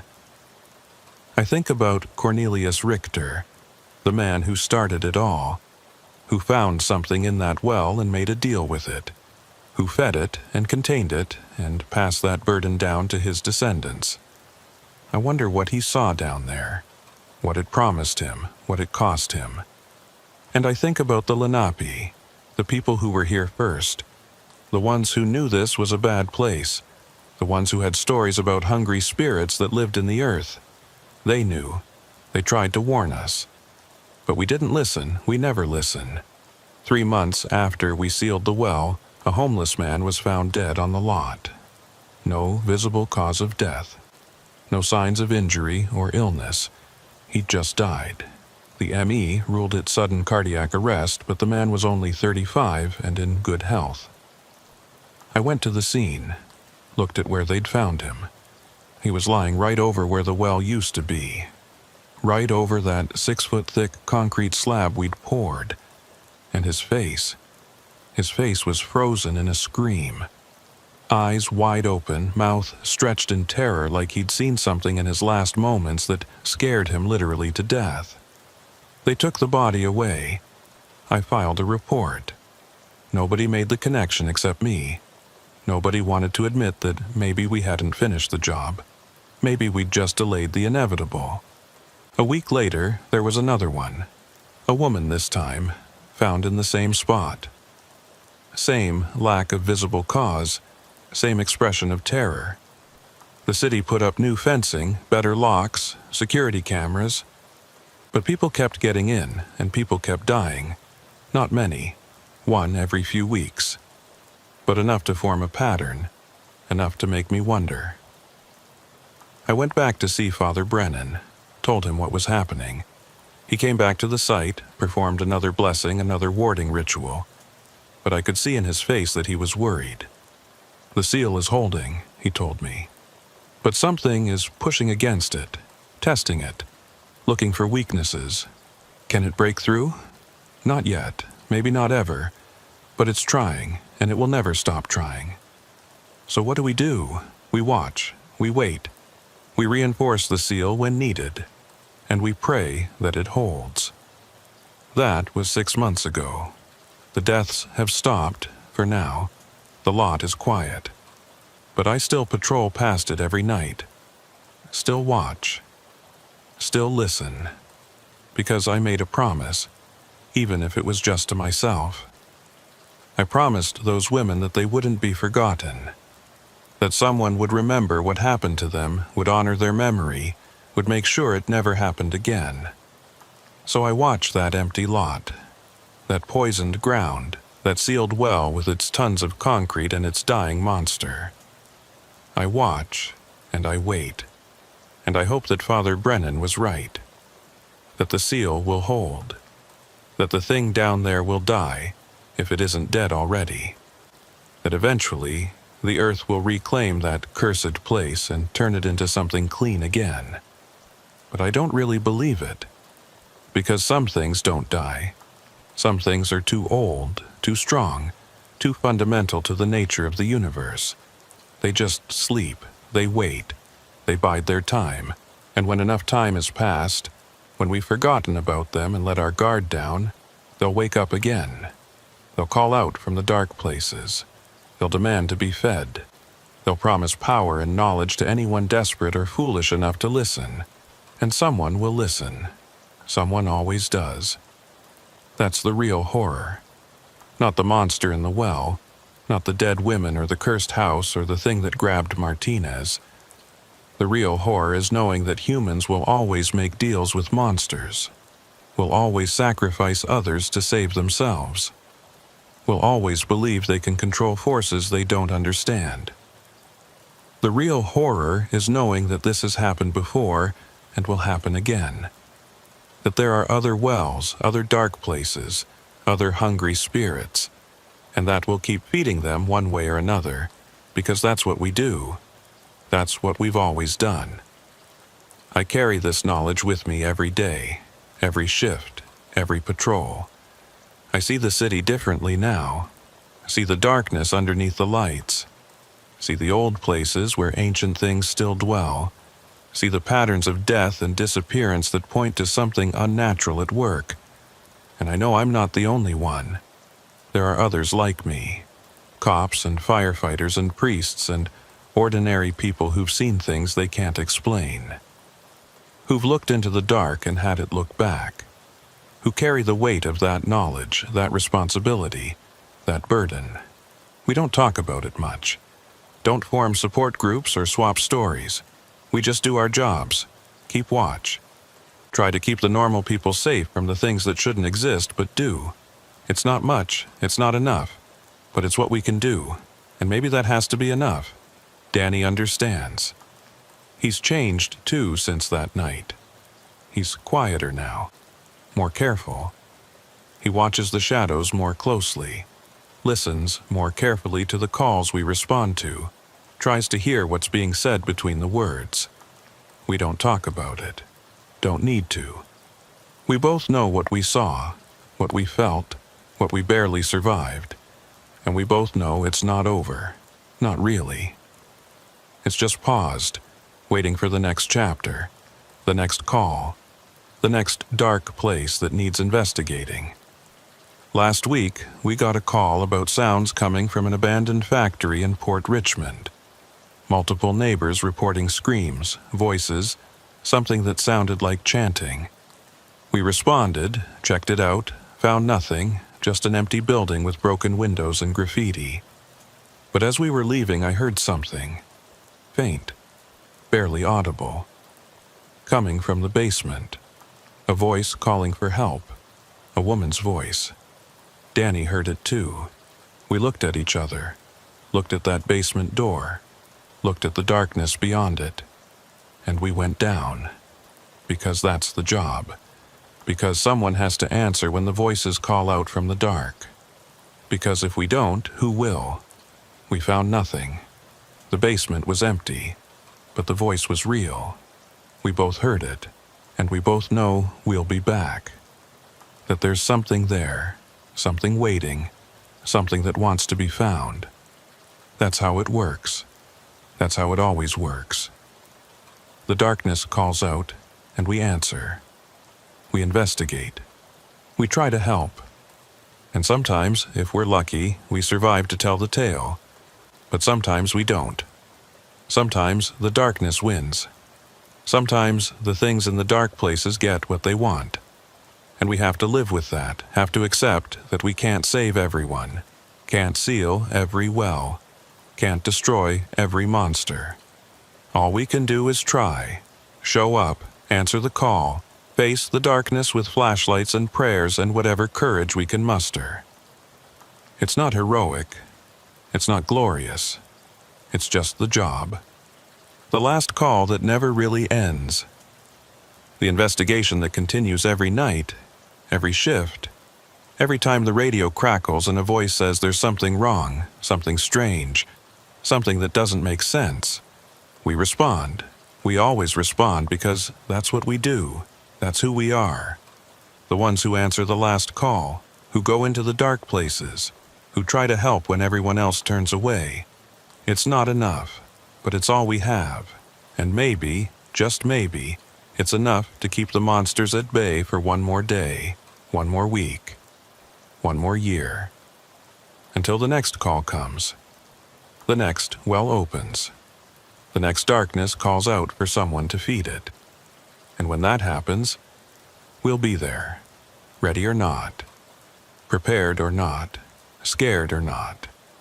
We'll be there because someone has to be. Someone has to stand between the dark and the light, between the monsters and the innocents, between what is and what should never be. That's the job, that's the burden, that's the last call, and we'll keep answering it. For as long as we can, for as long as we're able, for as long as the darkness keeps calling. Because once you've heard the voices, once you've looked into the well, once you've seen what lives in the dark places, you can never unhear them, can never unsee them, can never go back to the comfortable ignorance of not knowing. You're changed, marked, chosen in a way, and there's no escape from that, no retirement, no walking away. The voices will always call, the darkness will always be there, the monsters will always be hungry, and will always answer, will always go into the dark, will always try to help, even when we know it might be the last thing we ever do. That's the last call, the one that never ends, the one that echoes through every dark place in this city, in this world, in the spaces between what we know and what we fear. And as long as there are people who can hear it, who are willing to answer it, who are brave or foolish or desperate enough to face what waits in the dark, there's hope. Not much. Not always. But some, and sometimes, in this job that's all you get. That small, flickering hope that maybe this time you'll make a difference. Maybe this time you'll save someone. Maybe this time you'll seal the well and destroy the monster and walk away clean. It doesn't always work out that way. Usually doesn't. But you keep trying anyway. Keep answering the calls, keep going into the dark. Because someone has to. And if not you, then who?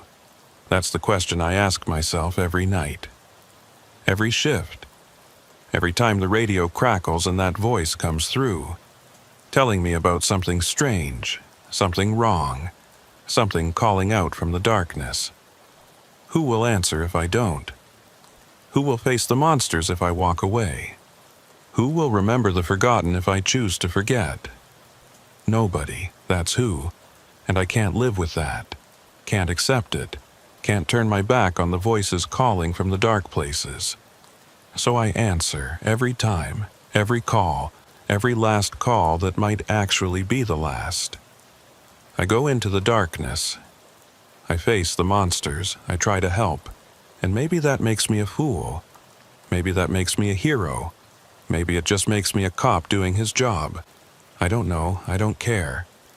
All I know is that the darkness is calling. The voices are crying out. The monsters are waiting. And I'm answering.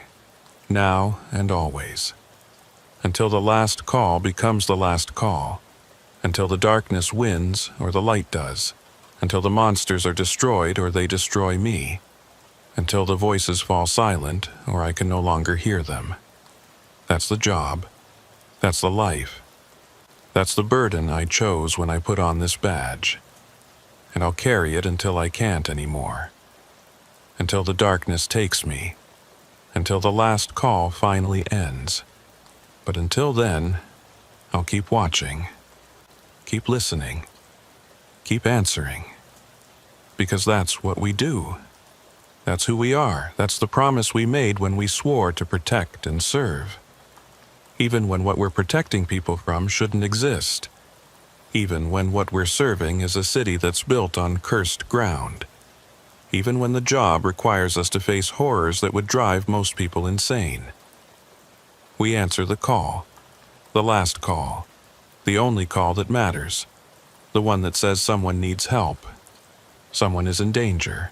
Someone is calling from the dark. And we go. We always go. Into the wells and the basements and the abandoned places. Into the dark. Into the unknown. Into whatever hell waits for us.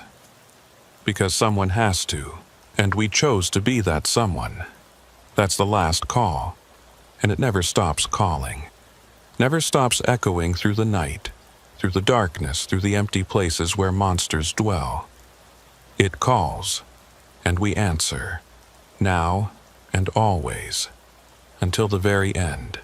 That's the job, that's the burden, that's the honor and the curse and the gift and the nightmare. That's the last call, and it's never really the last. There's always another. Always one more. Always a voice crying out from the darkness, asking for help, begging to be found, hoping that someone, anyone, will answer. And I will. We will. For as long as we can. For as long as the darkness lets us. Because that's who we are. The ones who answer the last call.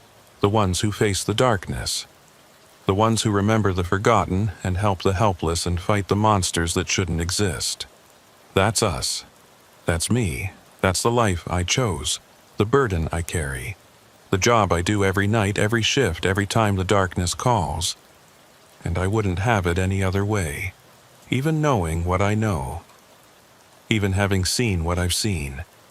Even carrying the weight of all those voices, all those deaths, all those monsters. I wouldn't trade it, wouldn't walk away, wouldn't choose ignorance over knowledge, safety over duty, comfort over courage. This is my calling, my purpose, my last call, and I'll keep answering it until I can't anymore. Until the darkness wins, or I do. Until the voices fall silent, or I join them in the dark. That's the promise, that's the oath, that's the job. And I'll honor it to my last breath, my last heartbeat, my last moment of consciousness. Because once you've heard the voices calling from the dark places, you can never stop hearing them. And once you've answered, you can never stop answering. The last call becomes your life, your purpose, your reason for being. And you accept it, embrace it, carry it with honor and duty and the grim knowledge that this is what you were meant to do. This is who you were meant to be, the one who answers the last call, the one who faces the darkness, the one who never stops trying, never stops caring, never stops believing that maybe, just maybe, this time you can make a difference. That's me, that's us. That's the burden and the blessing of being the ones who answer when the darkness calls. And I wouldn't have it any other way.